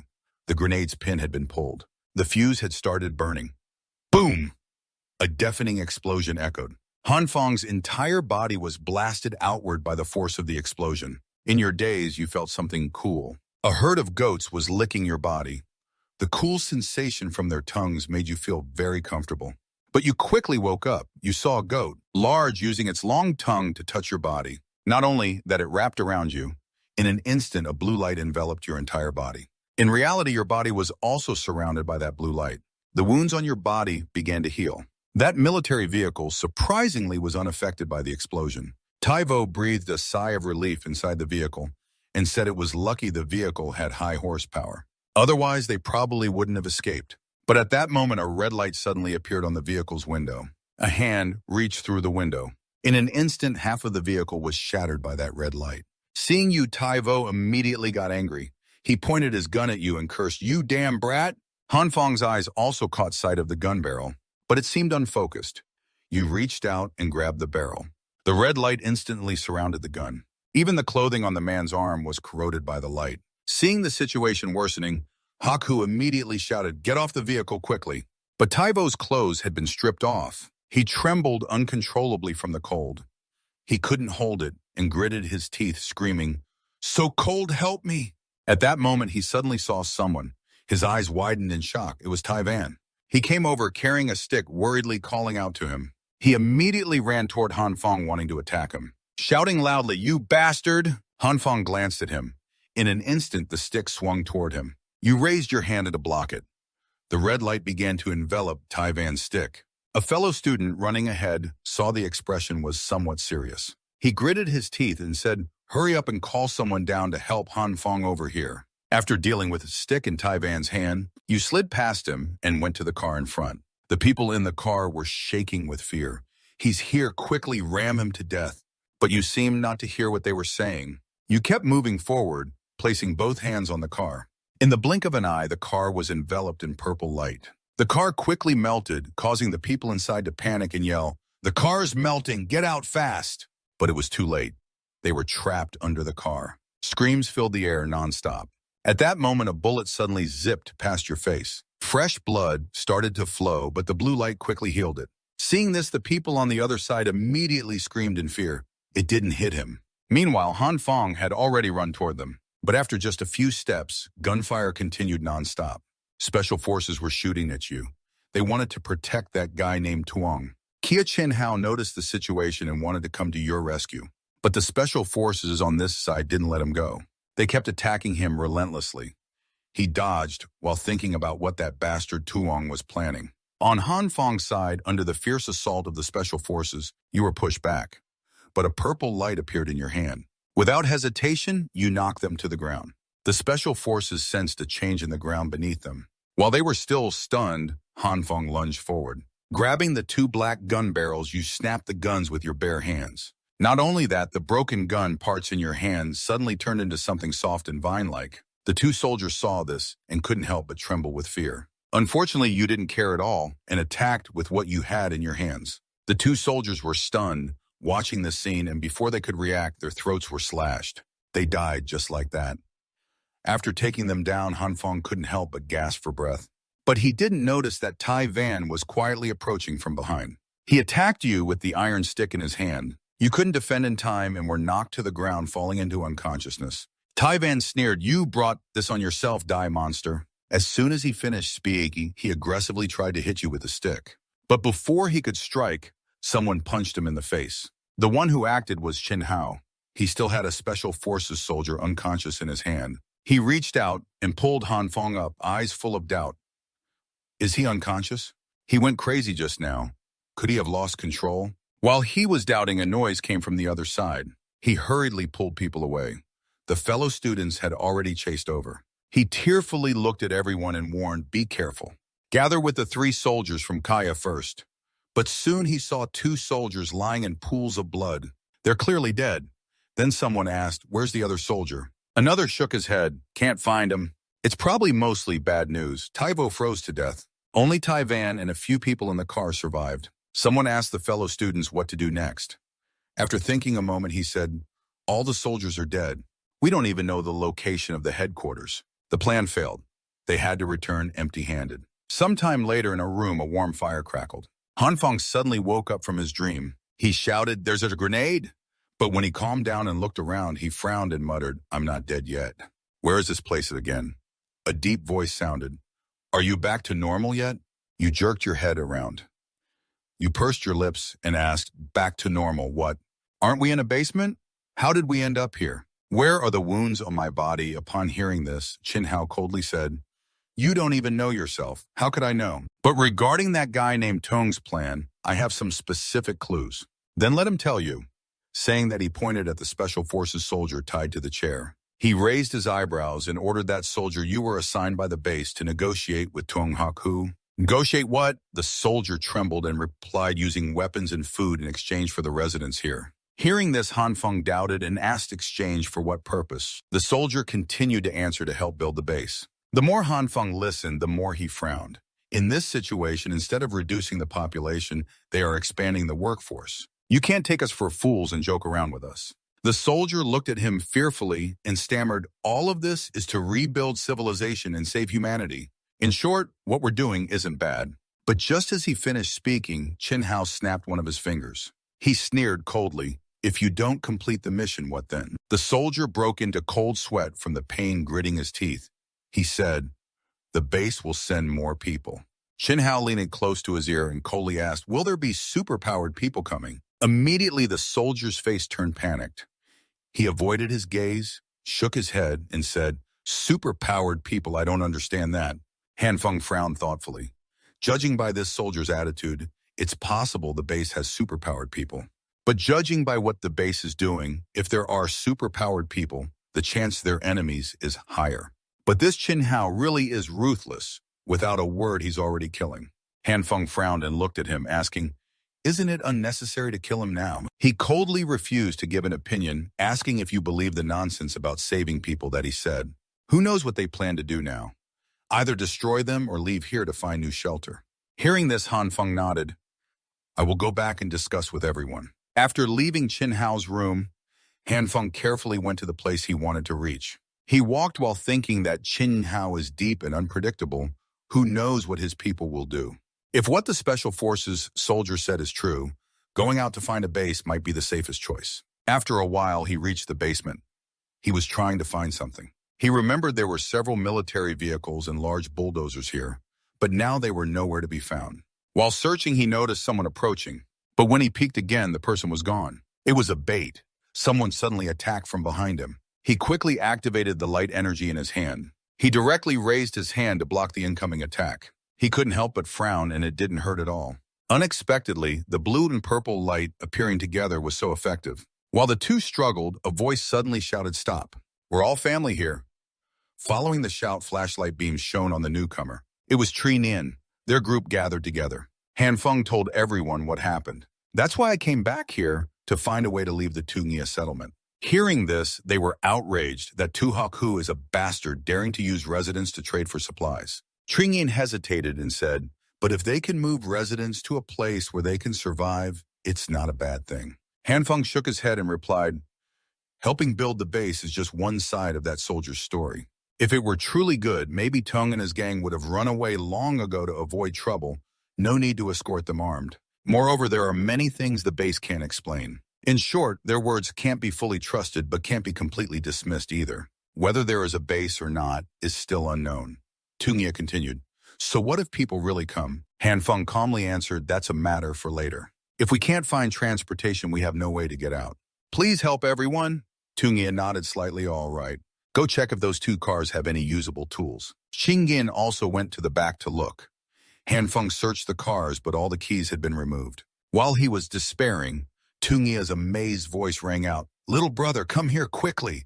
Oh my God, there are so many weapons here. Han Feng quickly ran over. Sure enough, he saw a car full of weapons. He looked at Tungia and said, call that middle school kid over to gather these things. We'll definitely need them. Tungia nodded slightly, good idea. Han Feng examined the car in front of him. It had melted like this probably because of you. Tungia was about to call the girl Ta Vung when he saw two girls standing in front of a large curtain. He murmured suspiciously, what are those two doing? Han Feng also looked over thoughtfully, then suggested, let's go check it out. Very quickly, the four gathered in one spot to look at what was in front of them. Han Feng questioned suspiciously, why is there such a big cover like this? Xingyan added, it seems like there's some sound coming from behind it too. Han Feng glanced at the girl Ta Vung and asked, do you have a brighter flashlight? She nodded slightly and took out a flashlight from her space. Han Feng and Tungia stood on either side of the cloth, then counted down to pull it down. At that moment, the curtain was removed. What was inside appeared. The four immediately looked serious. In front of them was a tunnel leading to who knows where. At that moment, Han Feng could say for sure there really is a base.